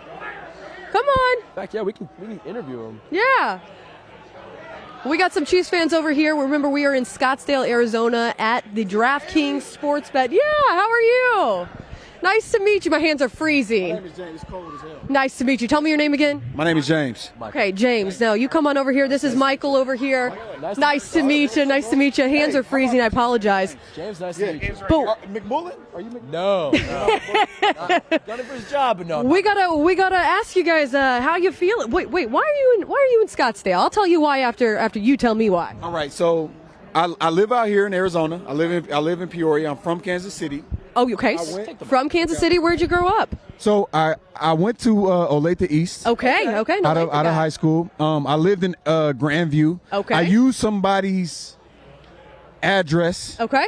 Because we didn't have the money for Rockhurst. Okay, Right. I So feel we went that. I went to Olathe East. Right. Private school. Yeah. Exactly. Oh, You yeah, already oh, know. yeah. Yeah. Rockhurst it's very expensive. You do what you can. Exactly. Hey, exactly. I went to Truman. You're all good. You went to Truman? Truman Okay, High School. Okay. All right. So yeah, and then I went to the University of Kansas for a little bit. Rock Chalk. There you I go. played You got a football. Kansas boy. I go to KU right now. I was there with Mangino. Okay. He was my coach. Really? Yeah, he was my coach. Okay. So I ended up transferring to Emporia State. Okay. I went through. My mother passed away. I went through a bunch of crap, and I finished out there, and I live out here. Now you're here. I had a buddy of mine. He went to Arizona State. He went to Butler County. I don't Okay. know where Butler County. Yeah. So he came out here in like 2002 or something like that, and I followed him out here, and I've been out here ever since. And he brought you out here, and somehow the worlds of football brought you to Yeah, DraftKings exactly. Sportsbook, where you could run into us Exactly. for the Chiefs broadcast. And watch these guys. Look at you. In Kansas City. Yeah. Give me your best go Chiefs with a little bit of the With the swag on. Swag on. Here we go. You got it. Bring it. Here we go. Hey, go Chiefs! Let's go, baby. Chiefs! There you go. You have it Fantastic. Hey, here. this a man, he got on a damn Walter Payton. Woo! He going for the damn Chiefs. What's up, baby? There you go. Chiefs fans here in Scottsdale, Arizona. Hey, we out here. So baby. nice to meet you guys. Thanks so much Absolutely. for Great to meet you coming on. guys. Appreciate y'all. Absolutely. We'll steal that from you, but thank you so much for coming on. Thank you so much. Yeah, we'll sneak it over Hey, so over you're here. not McMullen. I'm not. They do look similar, though. They do look similar. Well, we appreciate you guys. Oh, well, I appreciate it. Well, thank you. Hey, go Chiefs. It was a Hey, beautiful. pleasure meeting you. Hopefully we finish this out. There you go. All right. Go Chiefs and Rock Chalk. At Rock Chalk. All right. Hey, y'all have a good one. You too. You too. Appreciate it. Always love seeing Kansas City fans here on the road, as always. It's great to always see fun them. to see Kansas City fans. They're everywhere, all over the place, even in Scottsdale. Worldwide fan base. You've heard it. Let's catch me up. Were you side-eyeing the game? No. No. I got lost in the Let's Go Chiefs. He gave a pretty good, good showing. It was very good. Yeah, he did a good job. So, a local Kansas Cityan out here in Scottsdale, Arizona. We are at the DraftKings Sportsbet. Myself joined by Michael Darcy. We're getting things done over here. Not Matt McMullen. Although Honestly, I will take the compliment. A compliment for him to call you compliment. that. Matt McMullen is the Kansas City Chiefs beat reporter back in KC, a great guy. Bet he wishes he was in Scottsdale right I'm now. sure he not in does. Kansas I'm City, sure so. he does. All right, Tua back on the field. We're seeing that the Dolphins Another screen pass. offense can get anything going, and that's kind of what the name of the game all game long, hasn't it been? It's been screen passes, dump offs, and they haven't been able to do anything well. Run the ball, throw the ball. I mean, it's very frustrating for Tua right now. He's trying to make something happen, but the offensive game plan for Miami was, I don't want to say wrong, but kind of baffling. Like, why are you trying to throw the ball in this weather with a quarterback that struggles in the cold weather? I will be curious to see how the post-game press conferences go when he is asked that question. And they asked McDaniel, what was the game plan going into this one? Because I think it's going to shock a lot of people, and analysts included, exactly how everything's playing off. I expected to see more of the run game. Now, of course, I say that, right? Tua takes off on his feet, gets the first down. Ooh, be careful on that late hit. It wasn't a late hit, but a potential seed coming out there to make sure Tua was down and out of bounds.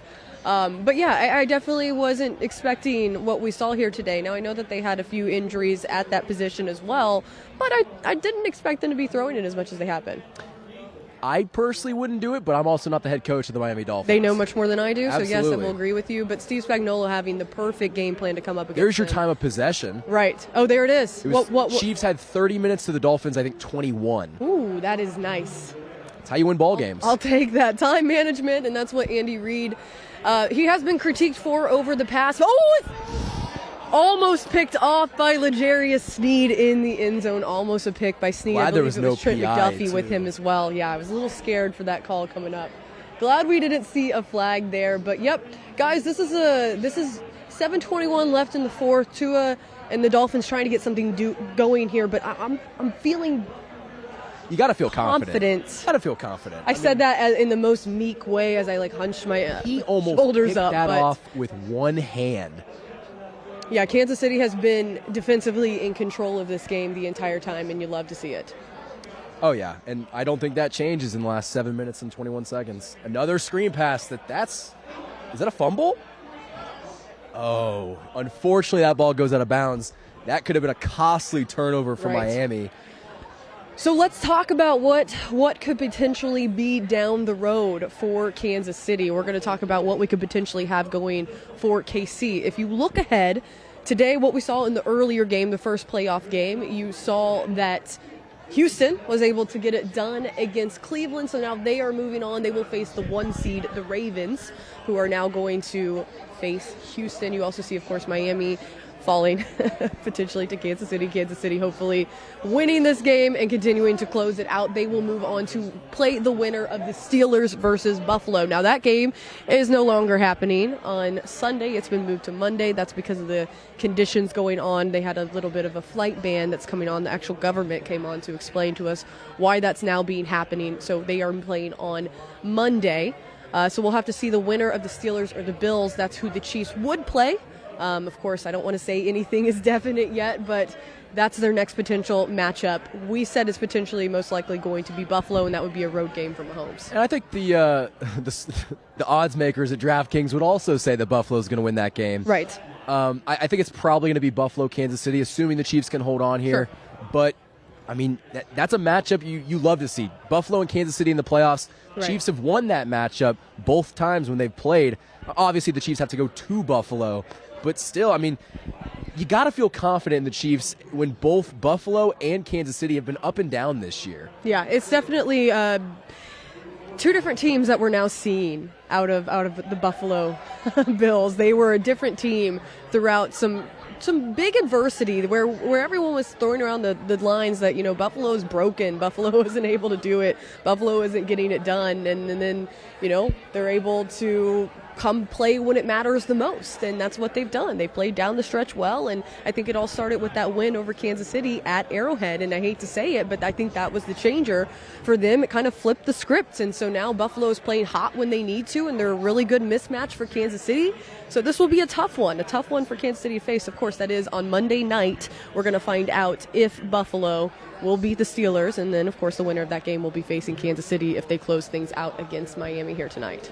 I think Buffalo is definitely a tougher matchup for Kansas City, obviously, than Pittsburgh. But, to say that Kansas City couldn't win in Buffalo, I think is a little bit delusional. The Chiefs can win in Buffalo. It's not going to be easy, but, winning the playoffs isn't easy. So I do think the Chiefs have a chance to win in Buffalo, and wouldn't that be an upset? I mean, you'd be, 3-0 against Josh Allen in the playoffs against the Bills? Right. I think that would maybe change a lot of narratives in the AFC. Now, when you were watching earlier today, wow, big hit there from Trent McDuffie, but when you were watching earlier today, watching Houston going up against Myles Garrett and the Browns, what did you see out of that matchup? I know we kind of were watching the tail end of it here while we were prepping for this show, but what did you see out of them? How do you think that matchup against Baltimore is going to go for Houston?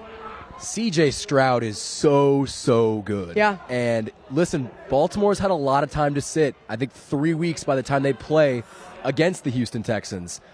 I think Houston can go into Baltimore and beat them. I think CJ Stroud is that good. I think that defense is good.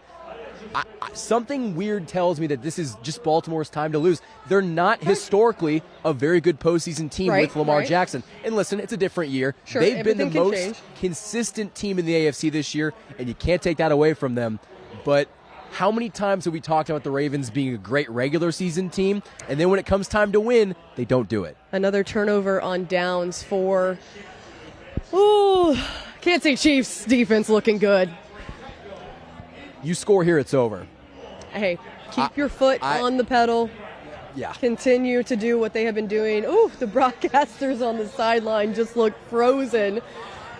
Again, we're here in Scottsdale, Arizona. We are at the DraftKings Sportsbook, if you are just now joining us here, hosting a watch party. We got a lot of Kansas Cityans here, and we also got some Dolphins fans mixed in as well. Also just people here to bet on the games and learn about what's going. You guys heard it earlier. We had the Bleacher Report betting guys on here. One of them, unfortunately, will now be eating 144 pizza rolls tonight. I want to watch that so badly. I don't. I feel like don't that want to watch almost it. might be more entertaining than watching the Dolphins offense. Like, that is how impressive that is going to be to watch. Ooh, it looks like we got some people. Again, I do not have the broadcast in my ear, but potentially the cold affecting people on the Chiefs sideline. It is definitely frigid. I was telling Michael about it. Worst experience I had. I was covering the AFC title game last season. It was insanely cold. We're out there for an hour-long broadcast after the game wraps up. I mean, you've been in cold games before as well. I was talking, you're talking, your mouth is almost frozen, you're extremely cold, everything about you, and then you run inside where I was trying to get to the press room in time, and it's just such a difference in contrast to the temperature that I actually passed out. One of the special teams coaches, Andy Hill, came over. He's like, Lewis, are you good? And I was like, I just passed out. I'm on the floor.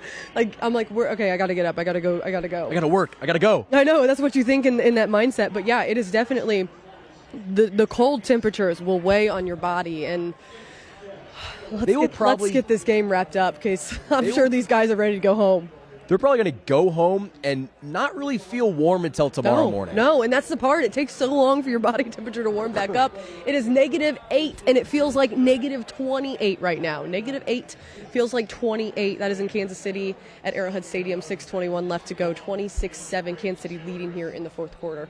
And, granted, the Chiefs have to hold on to win this game, but it almost makes you wonder what the Super Bowl odds are going to be because Kansas City's a powerhouse in the AFC, and that's what they've been over the past 5 seasons. And I think that's going to, maybe be the same case where they're going to be playing in the AFC Championship. I mean, obviously they have to beat Buffalo or Pittsburgh, but they're a tough team to play when it comes to January. And you can see the odds up here.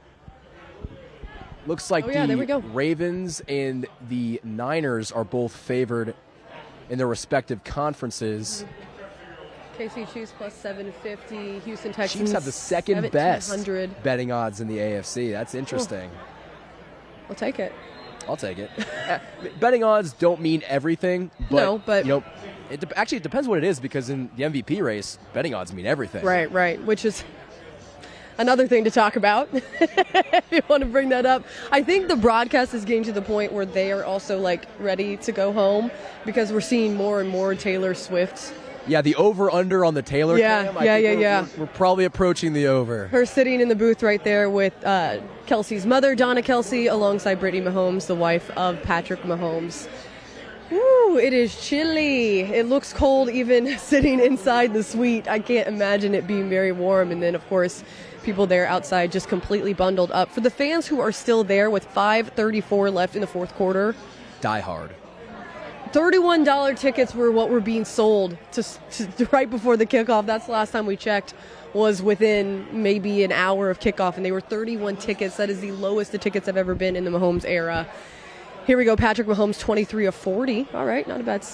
Not bad. 3rd and 4 right now. Kansas City taking Big third down here. an opportunity here to see if they can just close this one out. Going deep. Okay. And It's he MVS. overthrows MVS. Can't really blame MVS on that. Yeah, one. that's not. It's just. It's very unfortunate. Apparently Mahomes isn't happy with that. I think he's not happy with himself on that one. That's probably accurate, though. Taking what I can from watching it right here. But there he goes, giving MVS a big high five on the field. I think that's just kind of one of those, well... MVS is probably just has a sigh of relief knowing it wasn't his fault. So. Exactly, having the whole kingdom come after him. But yeah, so Chiefs are forced to punt. We see Tommy Townsend come on the special teams unit. All right. Catch there right before the 30-yard line. Probably going to knock him at the 29. We have more shirtless fans, guys. More shirtless fans. But let's make a poll right now. Let's Are you going to transition, or are you going to go where I think you're going to go with the poll? No, I'm not. I'm going to stay off the shirtless okay. guys. I think we're going to say the over/under on. Would you go shirtless at a game that's negative 30? I'm not gonna put you on the spot, or anyone else on the spot for that matter. I would not. I would question your mental sanity if you were to do so. But let's put up a poll right now. Tell me how you feel about the Chiefs' offense. Are you satisfied or not satisfied? Now, remember, you got to take in the elements. You got to take in to account the fact that the wind chill and everything that comes with how cold this game was. But are you satisfied with the offensive performance that we've seen here tonight? Because I think I would be on the latter half saying, yeah, I'm happy with what I've seen. I am actually surprised and pleased with what I've seen after what I was expecting to see. I'd be very surprised if I heard a lot of Chiefs fans complaining about the offense after this game. Well, you would be surprised because people still do. There's some stuff you could definitely clean up. Absolutely. But overall, I mean, they got 26 points right now. I think you'd take that. And look, the polls show. Oh, it was 100%. It was, satisfied. and now it's okay. Now here we go. Okay. Chiefs fans are hard. A lower amount of satisfied than I thought. People saying he only looked decent this year, beating bad teams. Well, I don't think Miami, maybe referring to previous teams, but I don't think Miami is a bad team by any means. Miami's in the playoffs. So if they're a bad team, then there's a lot of bad teams in the playoffs. It's fair to say it. Mahomes definitely Chiefs fans. Yeah, a lot of comments we're getting today, but we'll roll through this thing. I think I'm satisfied to see Kansas City doing what they're able to do in the elements that they were given, and also against a tough team. I don't care if their defense is banged up. I understand they are still the Miami Dolphins. They've been here and there down the stretch, but still, again, a playoff caliber team in Kansas City being able to do so when they've been up and down this season. So happy to see KC do well. They're going to have to clean up some things, and I think we've seen those. But I also think that the weather will, if they're going to Buffalo, it might not change that much, but I think they would rather have the snow, though, than just the freezing temperatures. Absolutely, right. It's still not going to be warm in Buffalo, Sure. but I definitely think they'll take the probably, 20, 30-degree shift, even if it's like 20 degrees. That's a huge difference. And there's a three and a half Yeah, I think there's mile more per than hour that. wind. Yeah, I'm not They said it's swirling right now, which someone in the comments saying I would rather have the Chiefs beat the Ravens. I get that. I would. That's a good story. I mean, whatever it takes to get to the Super exactly. Bowl. Ooh, Snead being able to stop Waddle for that.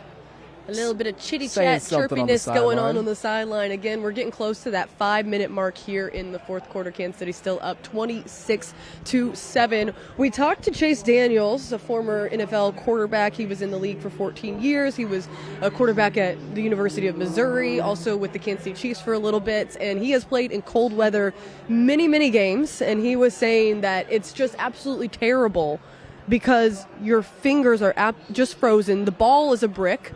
It's hard to grip, it's wet, and you brought up that fact that, it's not just cold, it's wet. It's hard to catch, it's hard to latch onto, and I think that's what we were seeing out of Mahomes in the first quarter, a few of those throws. some overthrows and some balls that were dropped where it's just kind of like, well, I mean, is that really the characteristics of the Chiefs this season, or do we blame it on the weather?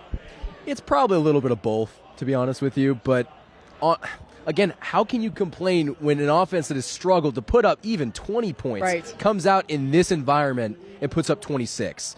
And we left a lot of points on the table, too. So I feel very good about this Chiefs offense. And maybe they've turned the switch. Maybe they've flipped it from being a kind of a mediocre offense to a bad offense in the regular season to, maybe being a good postseason offense. This is a brand new season. Yeah, I mean, the Chiefs didn't have the best regular season, but they're in the dance. And all that matters is that you win now.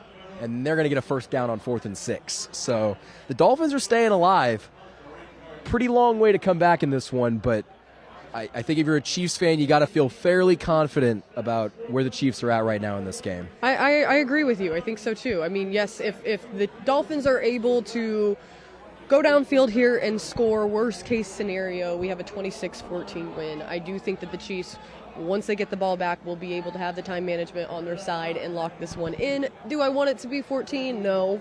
But if it ends up being that, so be it. I think the Chiefs defense can still get this one to at least hold it to 3 or shut it down here. They've had incredible stops all game long, so if you're going to put trust in any unit, it would be your defensive unit. And that's what we continue to see down the stretch from the Chiefs. This is something that has been a characteristic of their seasons past. They continue to get better and even greater in the postseason, and that's something that we didn't have to wait to see this season, which I think is the biggest difference. It's the fact that Kansas City was good all along. The defense just continued to get better and better, and we've seen them be a great defense on the field here tonight. We'll have a box score after this game, and we're going to talk about all the stats and everything going on. We got a lot to kind of get through after this one wraps up. Can we get TD on for the post-game show? I'm sure he would love to. Honestly, I'm sure he would love to come on and wallow in his ways. I'm sure he would still be singing the praises of the Dolphins somehow finding a way back into it. It's the Dolphins' year, man. It's always the Dolphins' year.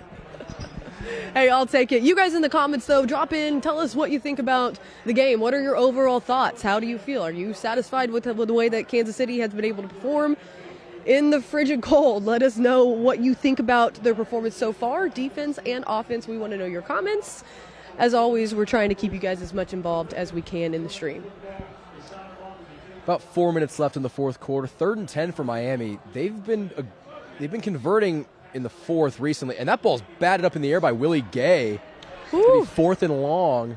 Stop right here might end this game. Willie Gay is usually a sleeveless guy, and is he sleeveless? I think he's going with the tape quarter, or the quarter sleeve. I don't even know. That's a guy who Steve Spagnuolo constantly says brings the energy. Now, he's missed some games before, and when he misses, he is sincerely missed, not only on the field, but also just on being on the sideline. He's a guy in the locker room who brings energy in that facility and continues to keep them hyped up. It's been phenomenal to see that linebacker core continue to grow with the new additions that they brought in. Also, Nick Bolton continuing to develop, Drew Tranquill being a phenomenal offseason. I think that was probably the best offseason addition they had, especially with what happened with Nick Bolton, the injury that he sustained. Now Tua making a pretty good pass to Waddle there. They just converted on 4th and 10, so that's tough to see. Creeping in. Looks like Dion Bush is playing at safety right now. I wonder who got hurt. Did Dion Bush maybe take Mike Edwards' spot? I'm not sure. Ooh, that might have been a hold on Chris. Ooh, that was really bad. Chris Jones got spun around. Tough to see that. 2 receptions, 31 yards for Waddle right now. Lining up here. Now they're starting to get into Chiefs territory here in Miami with 4:03 left in the fourth quarter. Almost, well, broken up, but almost intercepted. There we go. All right. You are watching, of course, the Chiefs watch party. We are in Scottsdale, Arizona. Specifically, where are we? TPC! The DraftKings Sportsbook at TPC Scottsdale. Please let us know what TPC is. If we have any Arizona viewers. I would love someone still tell me what's going on. But yeah, let's check in with our girl T Swifty. T Swift is, we got some tweets about her we're going to throw to here real quick. We won't annoy you too long. Donna Kelsey and friends vibing NFL Network, or excuse me, NFL putting that out on Twitter. You can see Brittany Mahomes, Taylor Swift, as well as Donna Kelsey getting the Chiefs kingdom into the spirits. It's got to be freezing in there. You got to find something to do. Honestly, move around if you can. I think that's Taylor Swift doing the swag surf, actually. It probably is the swag surf. That is definitely something that they love to do. So anyways, they are in there getting hyped while they're inside, and the rest of Chiefs Kingdom is outside in the frigid cold. I think even the fans are enjoying it. Hey, I would say so too. It would keep you moving, keep my body moving. I would love to do anything like that. So anyways, we got Chiefs getting ready. Third and long again. See if they can shut down. Here we go. They bring them blitz. So did he get him? Tua throws it away. It's going to be another 4th and 10. All right, Can the 4th Chiefs and stop 10. them? Woo! Fan catch that ball? I don't know. I think a fan did okay, catch I was that about to say, what is going Either on? somebody died or somebody caught the football. It's like, what's going on? Honestly, at this point, who knows? I can't imagine how. I cannot imagine how brave you are, A, to go, but also B, to stay for the entirety of the game. That's diehard fandom. Yeah, proud for these people. So, anyways, a lot of people on here now talking about the Bills potentially being the team. I say potentially because I'm not saying it till it's done. Kansas City Hasn't happened yet. Yeah, exactly. So we'll have to see what that looks like. Tua with a long Hail Mary here, seeing if we can get Did he anything catch done. that I ball? don't know. No, he did not. All right, Tyreek did not make the catch. Turnover on downs. There we go. Looks like Snead has a few words for him. And honestly, if you're L'Jarius Sneed, I'd be talking a lot. I would too. Why not? Tyreek talks. And he's been locked down in this game. All right, so Kansas City. Oof. That's tough. That's tough. Guys, let us know again in the comments. Please let us know how you are feeling about Kansas City getting this thing done. 3:44 left to go. 1st and 10. KC taking over 26-7 here in the fourth quarter.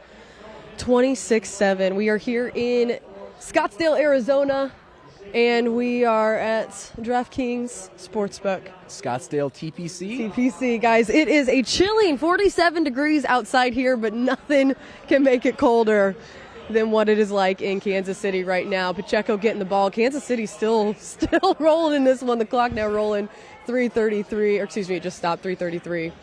Andy Reid having a frozen mustache. Do we have any more updates of that? The frozen mustache? It has to get worse, right? There's got to be some updates. People saying it's got to go in the Hall of Fames.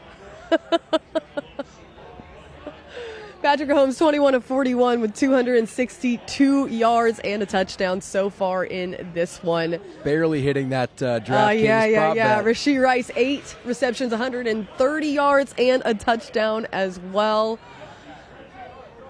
Mike McDaniel not looking happy not super there. happy. Tyreek Hill not looking happy either. My man, I would definitely be putting on a hat. You see Chris Jones on the sideline for Kansas City. It is freezing cold, but we are out here in Scottsdale where it's not too bad. Not too good either. Not too good either. Here are your Miami versus KC bet tracker we got up here. The over-under is pretty much the only one that's probably not going to get hit. 43.5 right now, the total score. Chiefs get a first down. Combined is 33. Could be. Patrick Mahomes over under 241.5 passing yards. He got 262. Love to see that. Rasheed Rice, he hit the over. 62.5 receiving yards was what he needed to get. He got 130. Travis Kelce was 71. Now, again, that is tough. That's tough to do. And most of those prop bets actually hit within 2 or 3 minutes in the second half. So the Chiefs have been very efficient offensively. And, yeah, they haven't really scored in the fourth quarter too much. But they handled business early, and they've really relied on this defense to do the job. And that's a great philosophy because it's worked. It's interesting to see how everything is shaked out. So they were just putting up the playoff bracket there. Of course, the lowest remaining seed is the one who will go play Baltimore. And, of course, the winner of this game gets to figure out their fate on Monday. So that kind of throws a wrench in everything. Here's the NFC playoff bracket. I know we haven't really been talking much. We've just been talking about the AFC game. I'm excited, or excuse me, the AFC bracket. I'm excited to see the Eagles and the Bucks game. That's one that stands out to me. Of course, Packers, Cowboys, Rams, and Lions also facing out. The 49ers, the 1 seed, so they, of course, have the bye. But the Bucks can be sneaky. They can. And Mayfield, I mean, Eagles are hurting right now. they've been a little inconsistent, especially down the stretch as well. They got some banged up players, especially their top receiver. Yeah. That's going to cost them. So if the Bucs get it done over the Eagles, I will be floored. You guys let me know what you guys are looking for. We've got the playoffs up here going on, the bracket up here. I definitely think that Baker's not somebody to really bet against. And the Eagles have had a lot of injuries. Yeah. And they just also haven't been that same Eagles team that they were last year. And without A.J. Brown, Baker Mayfield might have a chance to do something really special. A game that I'm looking at, I'm really looking at that Rams-Lions game. I think it's Stafford's return to Detroit. It is, and it's the same thing. It's not the same thing, but kind of in the same reference of Tyreek Hill returning to Kansas City. Yeah. Do you boo him? Do you cheer for him? I think of all that he did for that franchise, and then to come back and be like, hey, love you, but hate you today. I would hope they didn't boo him. I feel like Matthew Stafford is to Detroit even more what Sure. Tyreek Hill is to Kansas City. But Right. NFL fans will NFL fans, so you never know how that might go. Yep. But They are what they are. Here we go. -9 is the temperature there. Feels like, was it -28 or something is what it feels like. Absolutely terrible. Woo! And even a little bit chilly here in Scottsdale. temperature's starting to drop. Not as much as it is in Kansas City, but Definitely not as much as it is in Kansas City. We're looking at the sky view of Arrowhead Stadium, and we're both Kansas Cityans from there. It's such a beautiful stadium. If you've ever been able to go, I know a lot of people hate on it because they say it's in the middle of nowhere. It's so far away from the city. I mean, it's 17 minutes, but I understand it is hard to tailgate out there. But the tailgating scene is phenomenal. I know it was a lot less than it was usually today. Also, we were seeing just less people in the parking lot. But the faithful did show up, and they're still there with 1:17 left. Kansas City still up, feeding off the ball to CEH. Oh, he got wrapped up. and that's a fumble. I don't know who recovered I don't like how his that. legs went down. I think Miami recovered that fumble. Yep, Miami All right, recovered the Miami fumble. recovers with 1:08 left to go. 26-7, Kansas City still leading the fourth. I was just about to say, just don't fumble the football and you'll be fine. Still a pretty big lead for Miami to overcome, but just pop that ball out. I hate how he got tackled too on his knees. It's tough. Hate to see that, especially after a game that's been pretty neat Oh man, for KC. I think the ball just quite literally slipped out. There was not really any contact to the ball. It's Right. just, again, with that ball being so hard and wet, it's hard to hold on to. So Clyde there with the fumble, and Miami with the recovery. Miami now taking over first and 10 with 1:08 left to go in the fourth quarter. If this becomes a 14-point game for Miami, it's just going to be frustrating because that's not how the game was at all. Yeah, it's also, listen, anything's possible. There's an onside kick possibility. I mean, they have to go down the field and score, which they have not done all game, but you don't like to give them the chance. Right. And he doesn't get out of bounds, and the Dolphins only have one more timeout, so a comeback is basically impossible. But, the clock hasn't hit 0 yet, but seems 50 seconds left. The clock is running. We are now down to 47, 46, 45. not a ton of urgency to snap the for ball. Tua. All right, 42 left to go. Let's see what they can do with it. And Overthrown. Kind of the story of the game for Tua. Overthrown and just not able to corral it for that Dolphins receiver.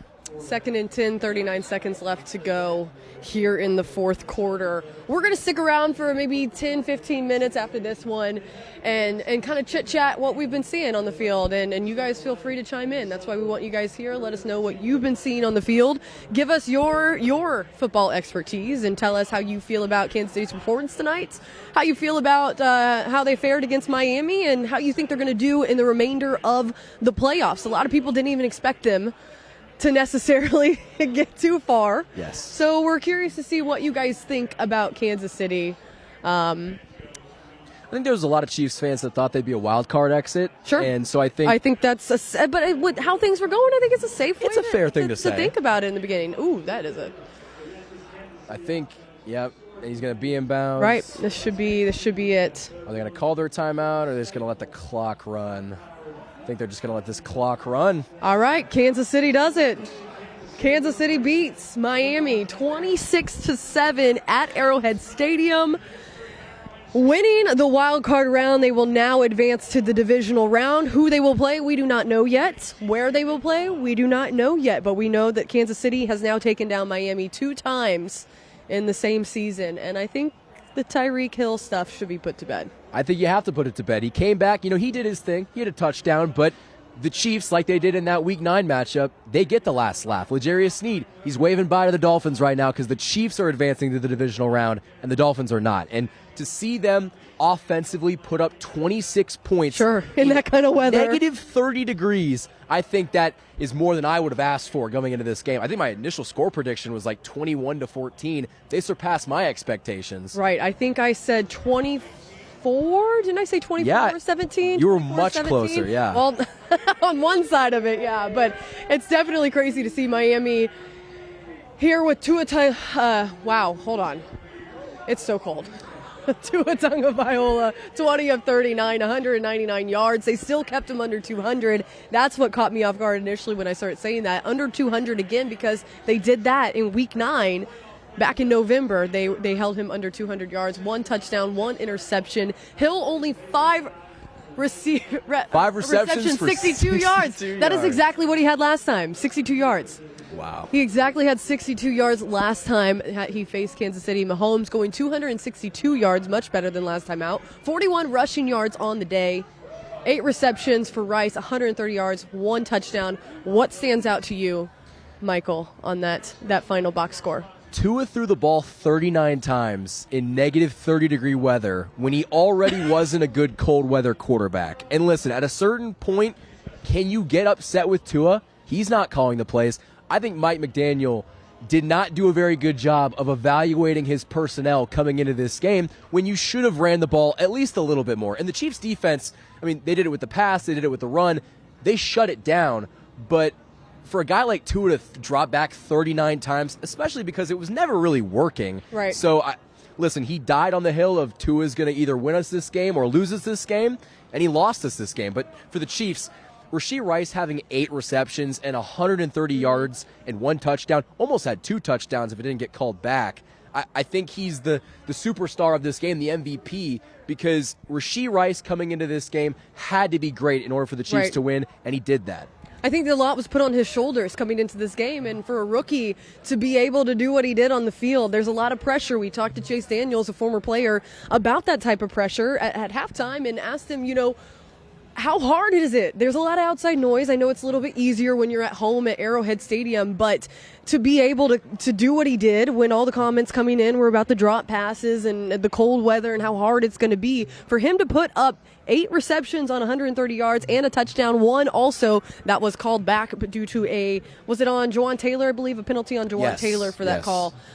He would have had 2 on the night. An exceptional job by him stepping up on a big stage. I think that Chiefs Kingdom should see this and be very excited for what is to come in the next season and for also what's to come for the rest of this playoff run. Kansas City putting a good foot out there in very hard elements. I'm extremely happy with what we saw on the field. You saw a complete team win on both sides. The defense was fantastic. The offense was great. We did not think this offense was going to come in and put up 26 points. Probably something that we never would have said going into this, because also we were talking a lot about the last time they faced, and we were like, if they could only just put those, a game or half the game from Week 9 and then go grab the game from the Chargers and split those 2 and put them together. Yes. Finally, we would have had a perfect game. But here, it was a great game, especially with what they had to do it against. And they scored 26, and they still left a lot of points on the table. And the thing is the Chiefs have been, known this season for leaving a lot of points on the table and not scoring that much. Right. So